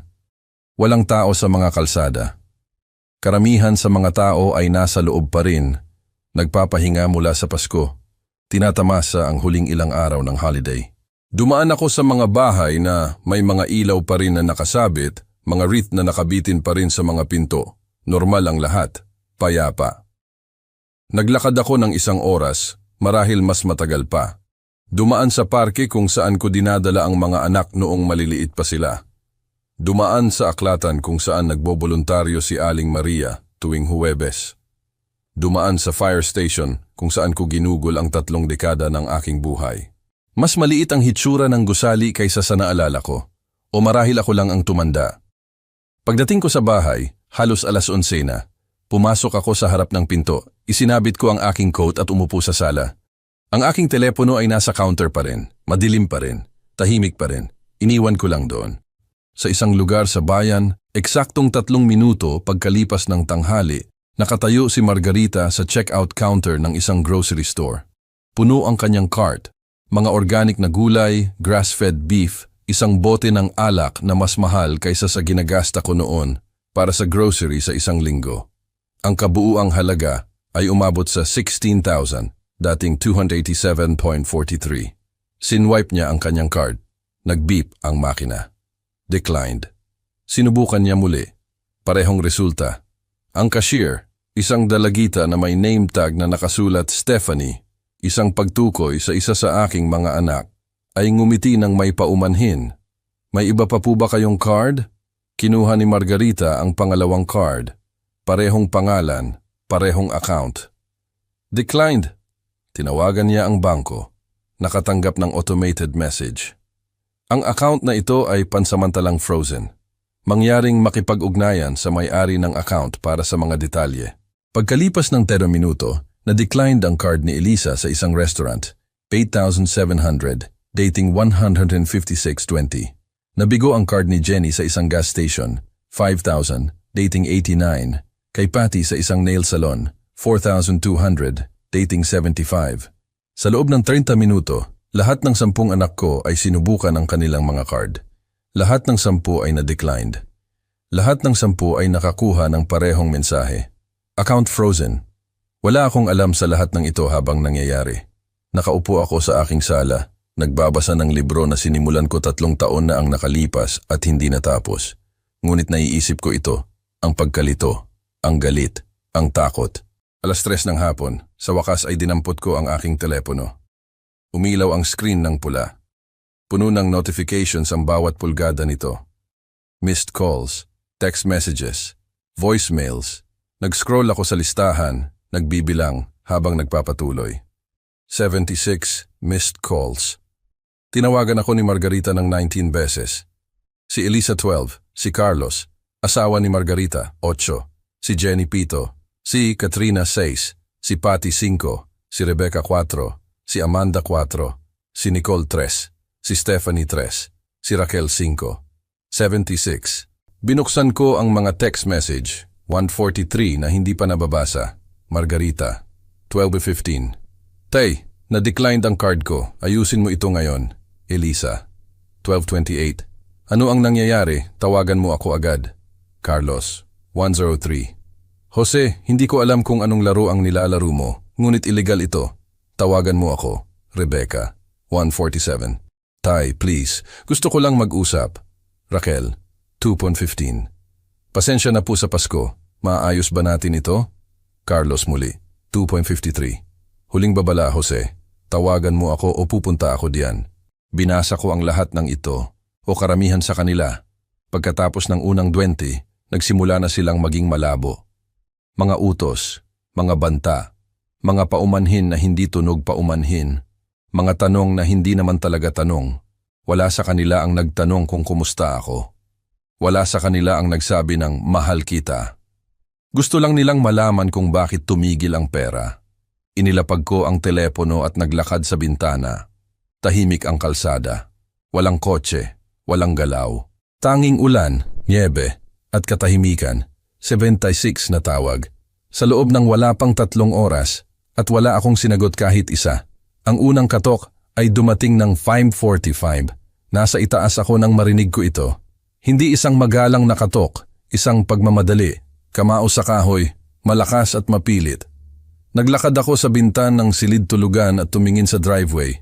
3 kotse, isang itim na Mercedes, isang silver na Honda, isang asul na Toyota. Alam ko kung kanino ang mga ito bago ko pa makita ang mga taong bumaba. Si Margarita at Carlos mula sa Mercedes. Si Elisa at ang kanyang asawa na si Daniel mula sa Honda. Si Rebecca mula sa Toyota, nag-iisa. Mas maraming pinto ng kotse ang bumukas. Si Jenny, si Patty, si Katrina, si Amanda, si Nicole, si Stephanie, si Raquel. Lahat ng 10. Dagdag pa si Carlos, dagdag pa si Daniel. 12 tao na nakatayo sa aking driveway, nakatingin sa bahay na para bang may utang ito sa kanila. Si Carlos ang pumupukpok sa pinto. Naririnig ko ang kanyang boses kahit mula sa itaas. Jose, buksan mo ang pinto. Kailangan nating mag-usap ngayon. Tumayo ako sa bintana sandali, pinagmamasdan sila. Nakakross ang braso ni Margarita. Ang kanyang mukha ay mahigpit sa galit. Mukhang nag-aalala si Elisa, nakatingin sa pinto at sa kanyang mga kapatid. Nakatayo si Rebecca sa gilid, hindi gaanong bahagi ng grupo, ngunit hindi rin hiwalay. Umiiyak si Raquel, patuloy ang pagmamadali, mas malakas, mas mabilis. Dahan-dahan akong bumaba, masakit ang aking mga tuhod, masakit ang aking likod. 60 taon ng pagtakbo patungo sa panganib. At ngayon ay naglalakad ako patungo sa isang bagay na pakiramdam ko ay kasing banta. Narating ko ang harap ng pinto. Inilagay ang aking kamay sa doorknob. Naghintay. Nagmamadali muli si Carlos. Jose, nagbilang ako ng 10. Pagkatapos ay binuksan ko ang pinto. Hindi sila kumatok, kundi pinukpok ang pinto. Para bang guguho ang bahay. Para bang may utang ako sa kanila. Marahil may utang nga ako. Ngunit hindi ang iniisip nila. Hinila ko ang pinto at umatras. Walang sinabi. Lumihis lang ako at pinapasok sila. Si Margarita ang nauna. Pumasok siya sa tabi ko nang hindi tumitingin. Nakabukton pa rin ang kanyang coat, natutunaw ang hamog. Niyebe, mula sa kanyang botas sa hardwood. Sumunod si Carlos, mas matangkad kaysa sa naalala ko. Mahigpit ang panga. Pagkatapos si Elisa, ang kanyang asawa na si Daniel sa likod niya, parehong mukhang hindi sigurado. Sumunod si Rebecca, nag-iisa, pulang-pula na ang kanyang mga mata. Pagkatapos ang iba, isa-isa, pinupuno ang makipot na pasilyo hanggang sa halos wala ng lugar upang huminga. Si Jenny at Steven, si Patty at Kevin, si Katrina, si Amanda, si Nicole, si Stephanie, si Raquel, ang huli na pinupunasan ang kanyang mukha gamit ang likod ng kanyang kamay. 12 tao ang nagsiksikan sa aking bahay na parang baha na hindi ko mapigilan. Lumingon si Margarita sa akin. Ang kanyang boses ay matalim, nakakasakit. Ano ba ito, Tay? Na-declined ang card ko sa grocery store. Alam mo ba kung gaano iyon nakakahiya? Hindi ako sumagot. Nakatayo lang ako roon, hawak pa rin ang aking kamay sa doorknob. Humakbang si Eliza, sinisikap na pakalmahin ang sitwasyon. Tay, kailangan nating mag-usap. Ano ang nangyayari sa mga account? Tiningnan ko siya, pagkatapos si Margarita. Pagkatapos ang iba, lahat sila ay nakatitig sa akin, naghihintay ng paliwanag. Binitawan ko ang pinto, hinayaan itong sumara sa likod nila. Pagkatapos ay lumingon ako at dumaan sa kanila, papunta sa hapagkainan. Walang sinabi. Itinaas lang ang aking braso at itinuro. Ang hapag. 10 puting plato na nakaayos sa isang bilog. Naroroon pa rin. Walang laman pa rin. At sa harap ng bawat plato, isang puting sobre. Bawat isa ay may pangalan na nakasulat sa harap sa itim na tinta. Si Rebecca ang unang nakakita ng kanya. Lumapit siya, sumasalo ang kanyang hininga. Ano ang mga ito? Nahanap ko ang aking boses. Mahina. Matatag. Basahin ninyo. Kinuha ni Margarita ang kanya mula sa hapag. Kalokohan ito. Wala tayong oras para... Pinutol ko siya. Hindi malakas, kundi matatag. Kung gayon, umalis na kayo. Tumahimik ang silid. Tinitigan ako ni Margarita. Ang kanyang bibig ay bumukas, sumara. Sa pagkakataong ito, wala siyang tugon. Pinunit niya ang sobre, kinuha ang liham, sumunod ang iba. Maingat na dinampot ni Elisa ang kanya. Nanginginig ang mga kamay ni Rebecca habang kinukuha ang sobre. Inabot ni Raquel ang kanya, pagkatapos ay nag-alinlangan bago sa wakas ay kinuha ito. Isa-isa nilang binuksan ang mga liham. Isa-isa silang nagsimulang magbasa. Napuno ang silid ng tunog ng papel na kumakaluskos. Ngunit walang boses, walang nagsalita. Nakatayo ako malapit sa pinto, pinagmamasdan. Dahan-dahan nagbasa si Rebecca. Ang kanyang mga mata ay gumagapang sa mga linya. Nanginginig ang kanyang mga kamay.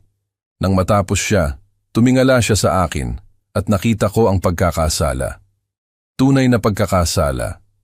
Mabilis nagbasa si Margarita. Humigpit ang kanyang panga sa bawat pangungusap.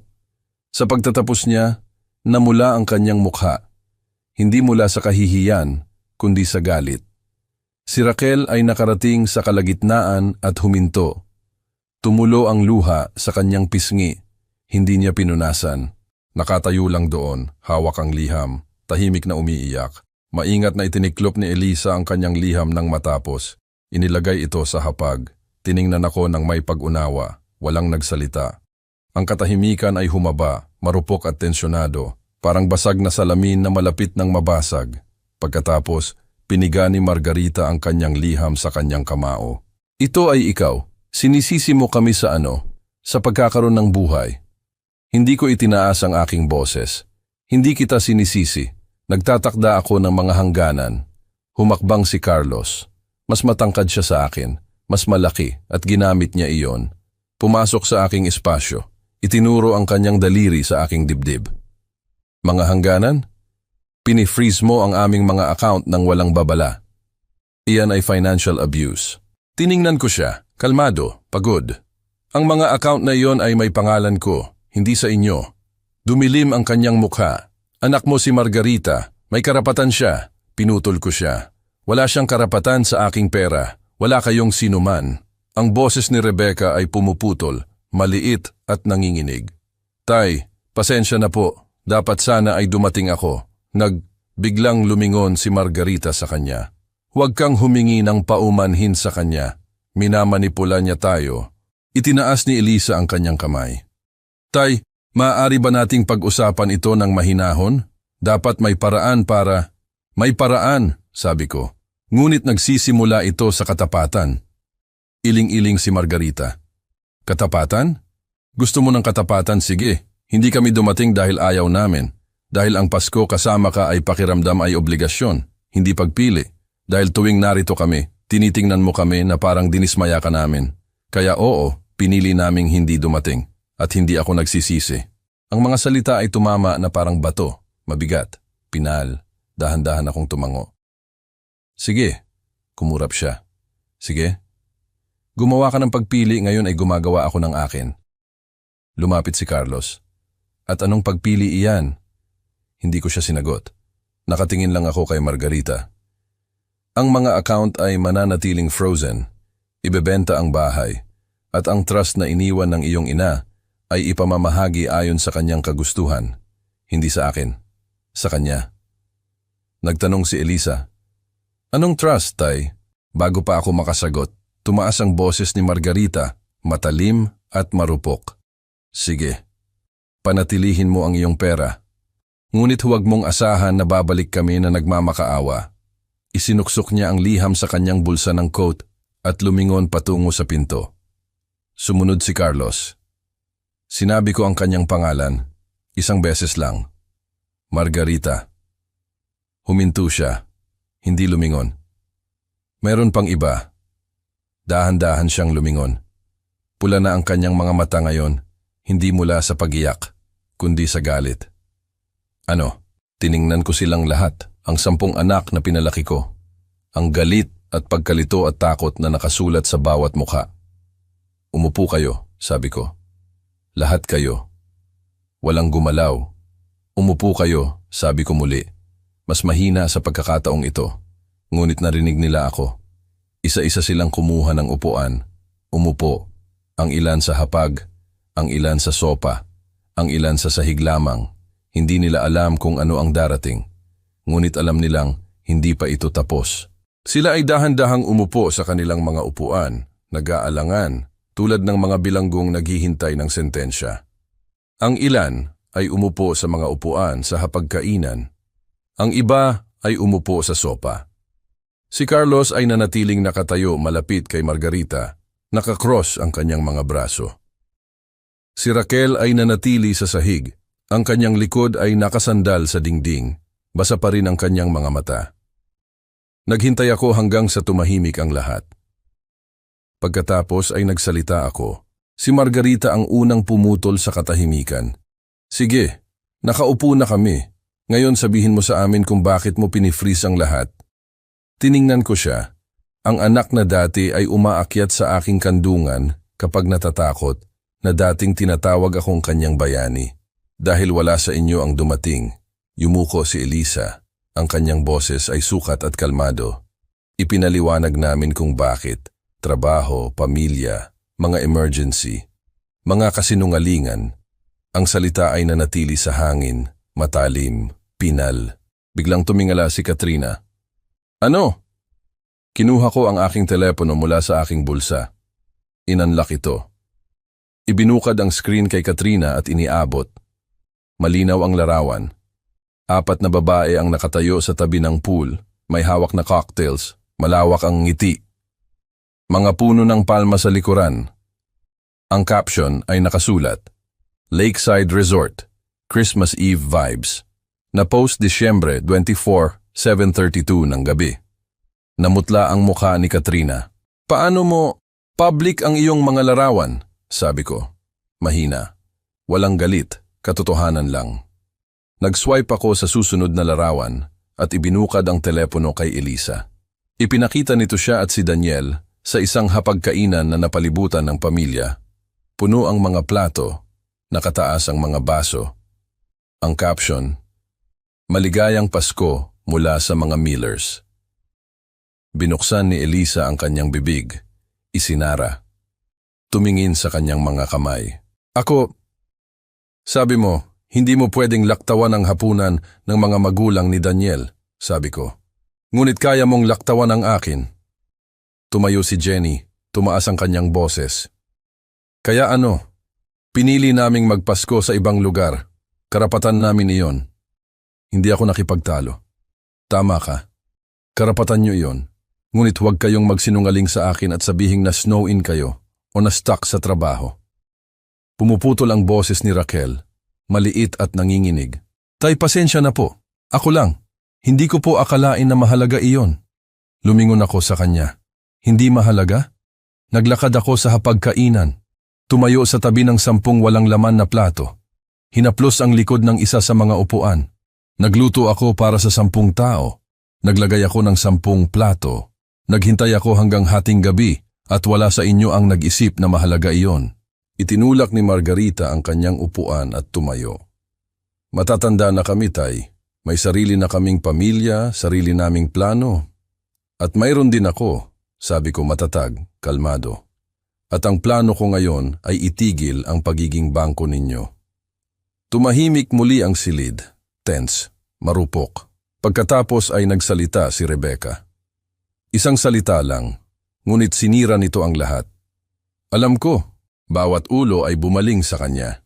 Nakaupo pa rin siya, nakatiklop ang kanyang mga kamay sa kanyang kandungan, maputla ang kanyang mukha. Tinitigan siya ni Margarita. Alam mo ano? Tumingala si Rebecca sa akin. Pula ang kanyang mga mata, makapal ang kanyang boses sa luha. Tungkol sa trust, tungkol sa pagsubok. Sinabi sa akin ni Mama bago siya pumanaw. Tumayo na ngayon si Elisa, nakasulat ang pagkalito sa kanyang mukha. Anong trust? Anong pagsubok? Humugot ng nanginginig na hininga si Rebecca. Gumawa si Mama ng trust fund, isang malaki. Sinabi niya sa akin na kung lahat tayo ay magpapakita sa bisperas ng Pasko 2024, makukuha natin ang ating bahagi. Ngunit kung hindi, huminto siya, lumunok ng mahirap. Kung hindi, ano? Lumamig ang boses ni Margarita. Tiningnan ni Rebecca siya, pagkatapos ako.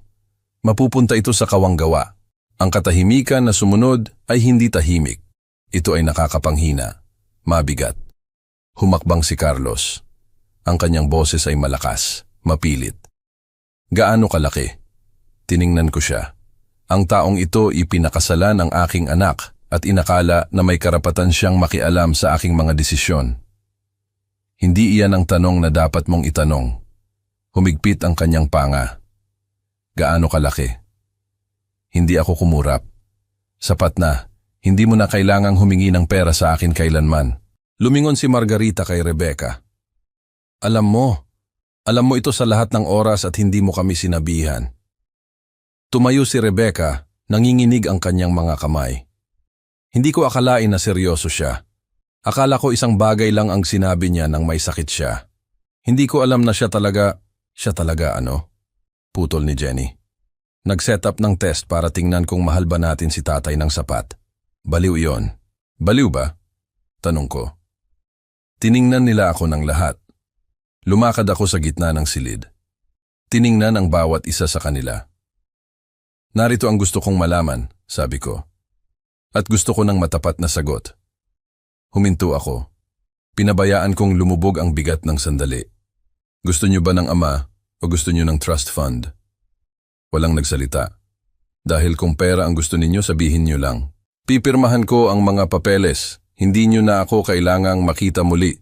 At pwede na tayong lahat na magpatuloy. Umiiyak muli si Raquel. Mukhang bibigay si Rebecca. Umupo muli si Elisa. Nakasubsob ang mukha sa kanyang mga kamay. Ngunit kung ako, patuloy ko, mas mahina ngayon. Kung talagang gusto ninyo ako sa inyong buhay, patunayan ninyo. Ang boses ni Margarita ay matalim, nagtatanggol. Baliw ito. Kung gayon, umalis na. Hindi siya gumalaw. Wala sa kanila ang gumalaw. Sinubukan muli ni Carlos. Jose, hindi mo pwedeng... Kaya ko, sabi ko. At ginawa ko. Sinigurado iyon ng iyong ina. Nagsalita si Amanda sa unang pagkakataon. Ano ang ibig mong sabihin? Tiningnan ko siya. Alam ng iyong ina na darating ang araw na ito. Alam niya na hihinto kayo sa pagpapakita, sa pagtawag, sa pagmamalasakit. Kaya binuo niya ang isang pagsubok at nabigo kayo. Tumayo si Patty na mula ang kanyang mukha. Hindi iyan patas. Mayroon kaming buhay. Mayroon kaming aming mga responsibilidad. Tinapos ko para sa kanya. Alam ko, ako rin, at isa sa mga ito ay ang itigil ang pagpapaubaya sa inyo na ipagwalang bahala ako. Hinawakan ni Margarita ang kanyang coat sa likod ng upuan. Hindi ko ito gagawin. Hindi ako uupo dito at sasabihan na masamang anak ako dahil may buhay ako.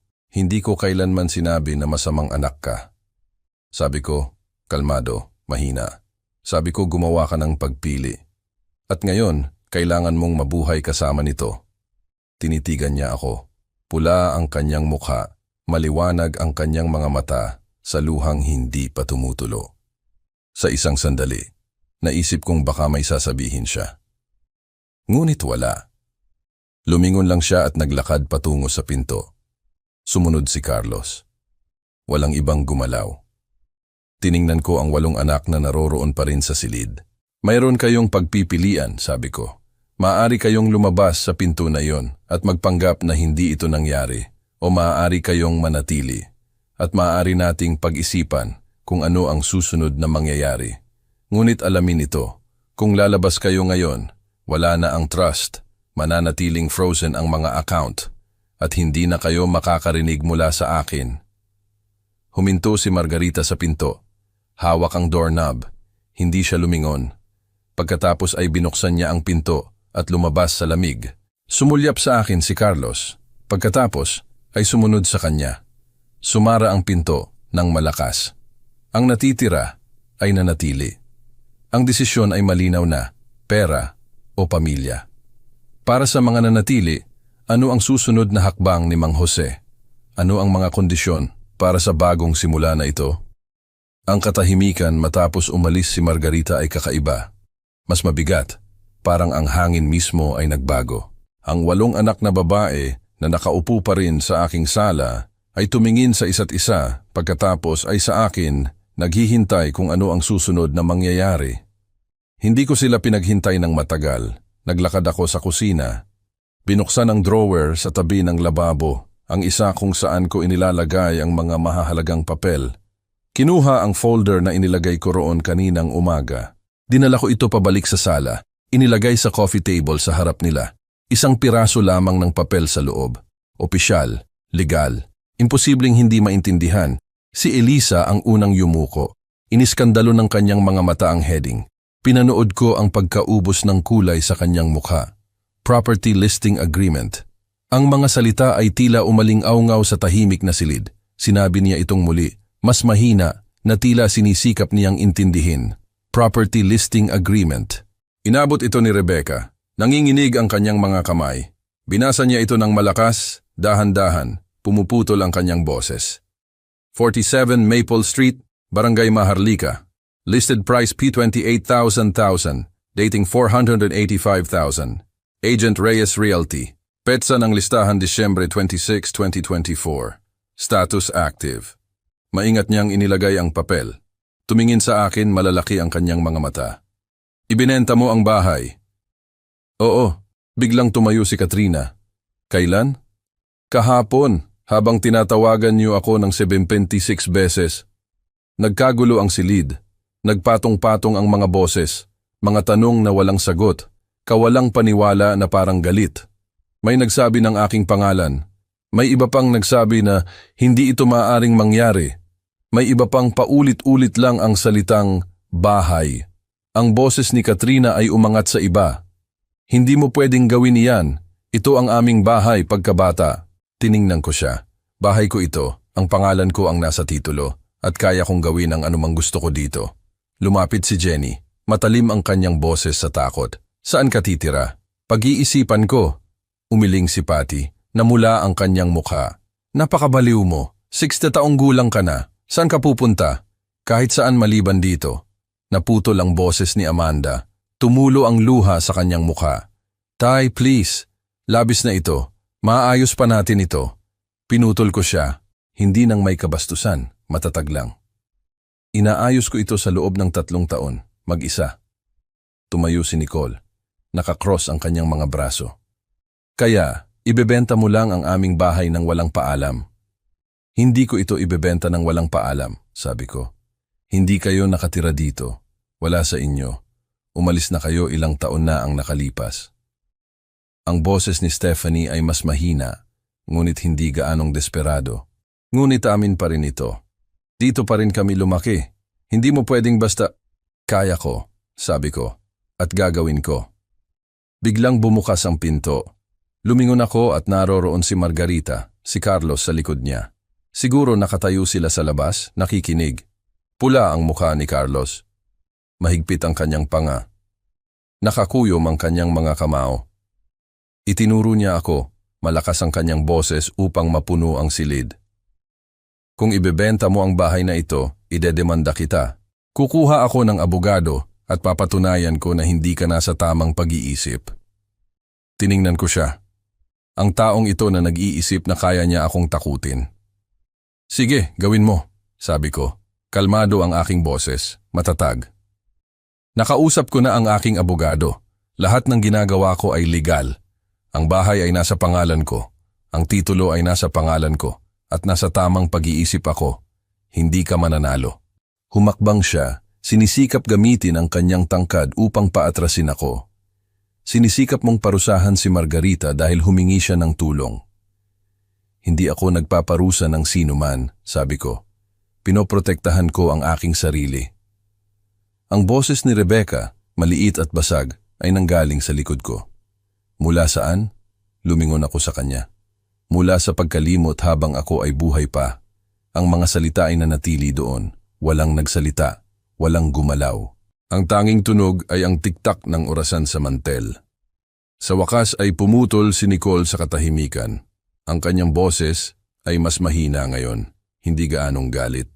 Kaya ano ang mangyayari ngayon? Ibebenta mo ang bahay, kukunin ang pera at mawawala ka.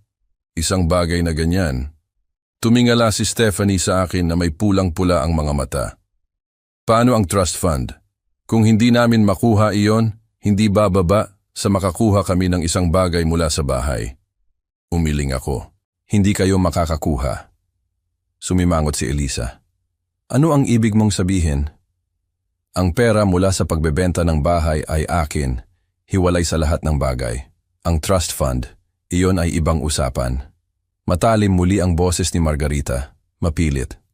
Gaano kalaki ang trust fund, Tay? Tiningnan ko siya. Sapat na. Humakbang muli si Carlos, tumataas ang kanyang boses. May karapatan kaming malaman. Sinalubong ko ang kanyang mga mata. May karapatan kang magpakita sa bisperas ng Pasko, hindi mo ginawa. Si Raquel na nakaupo pa rin sa sahig ay humikbi. Kaya mawawalan kami ng lahat dahil sa isang gabi? Lumingon ako sa kanya. Ang bunso, ang nagsinungaling tungkol sa pagiging stuck sa trabaho. Dahil sa 3 taon, sabi ko. Tumahimik muli ang silid, ngunit sa pagkakataong ito, hindi ito ang katahimikan ng pagkabigla.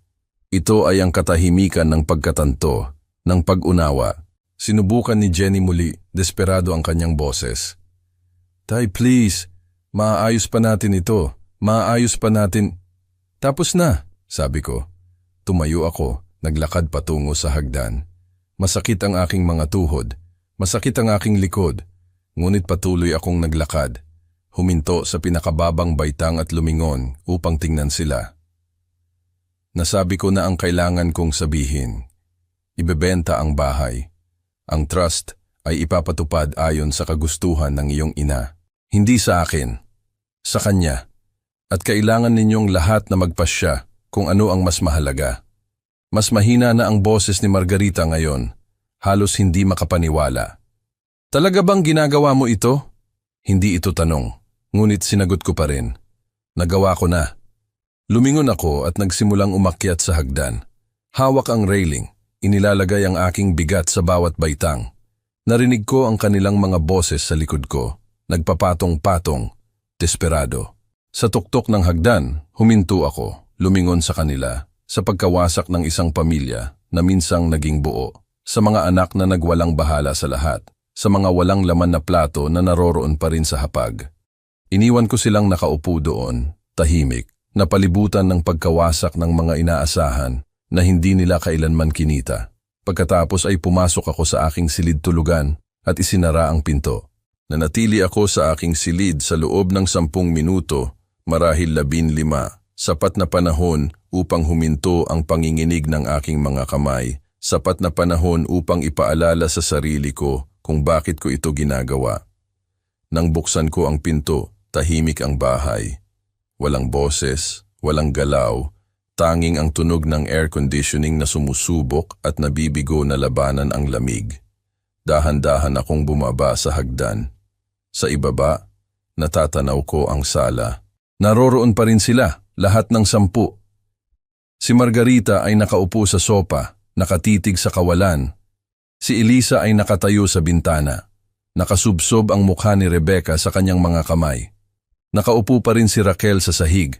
Ang iba ay nakakalat sa paligid ng silid, parang mga piraso ng isang bagay na nabasag. Tumingin sila sa akin nang pumasok ako. Nilinis ko ang aking lalamunan.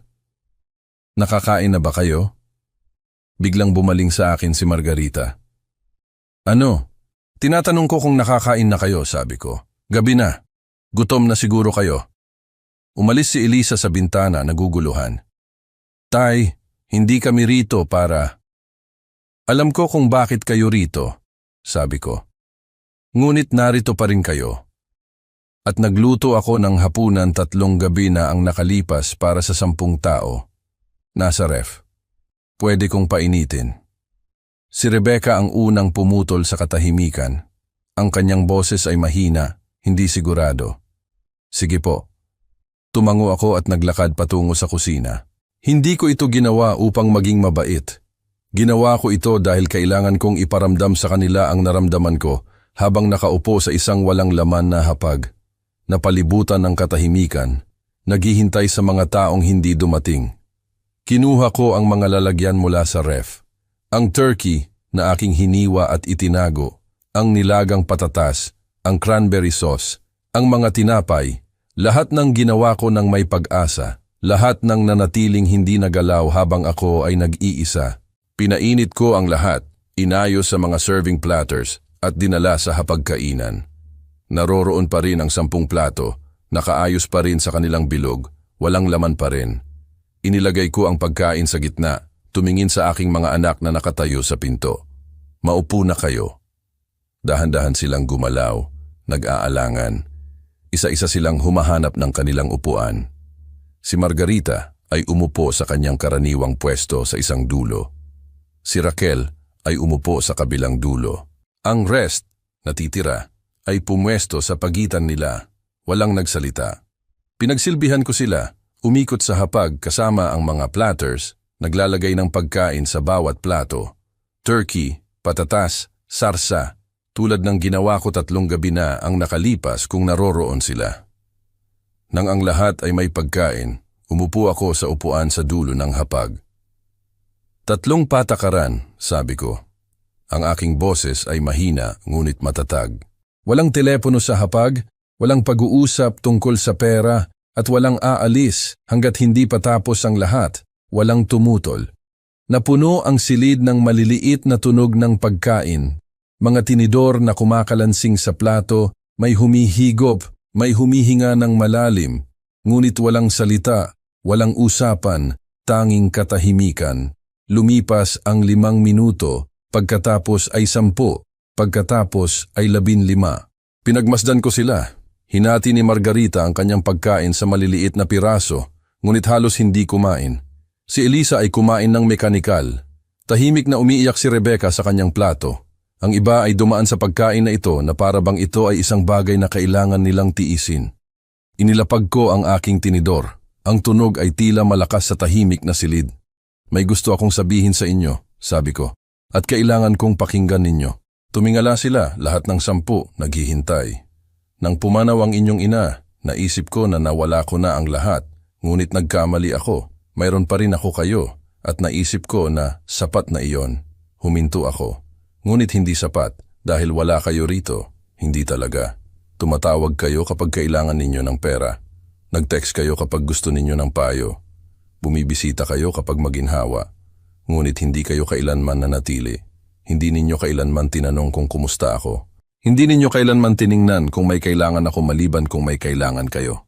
Ang aking boses ay hindi tumaas, hindi nag-crack.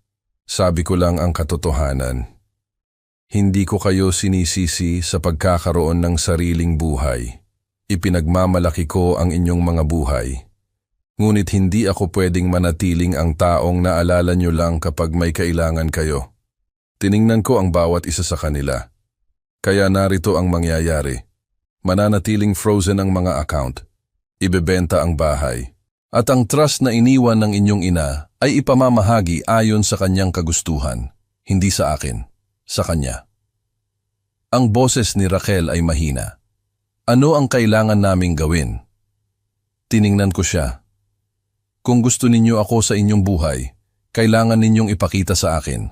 Hindi sa pamamagitan ng salita, kundi sa oras, sa presensya, sa pagpapakita, kahit hindi maginhawa, sa pagtawag para lang mag-usap, sa pag-alala na ako ay umiiral kahit hindi ninyo kailangan ng anuman. Tumayo ako, sinimulan ang pag-iipon ng mga plato. Karamihan ay puno pa rin. Kung hindi ninyo gagawin iyon, sabi ko, kung gayon, malalaman ko at hahayaan ko kayo. Isa-isa silang tumayo, isa-isa silang naglakad patungo sa pinto. Si Margarita ang nauna, hindi nagpaalam, umalis na lang. Si Elisa ay huminto sa pinto, lumingon, binuksan ang kanyang bibig, na tila gusto niyang sabihin ang isang bagay ngunit walang lumabas. Tiningnan niya lang ako at pagkatapos ay umalis. Sumunod ang iba. Si Katrina, si Jenny, si Patty, si Amanda, si Nicole, si Stephanie, bawat isa ay umalis ng walang imik. Lumapit sa akin si Raquel, niyakap ako ng mahigpit. Nakatayo ako roon, puno ang mga kamay ng plato, at hindi siya niyakap pabalik. Hindi ko kaya, hindi pa. Pinakawalan niya ako, pinunasan ang kanyang mukha, at umalis. Si Rebecca ang huli. Nakatayo siya sa pinto, nakatingin sa akin ng may pulang-pula, maga ang mga mata.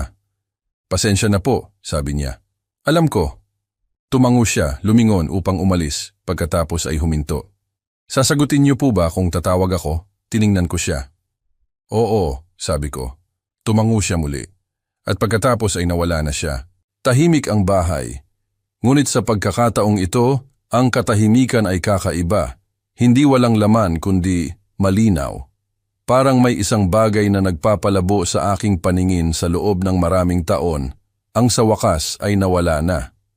Tinapos ko ang paglilinis ng hapag, hinugasan ang mga plato, at inilagay ang lahat sa ayos. Pagkatapos, pinatay ko ang mga ilaw at umakyat sa itaas.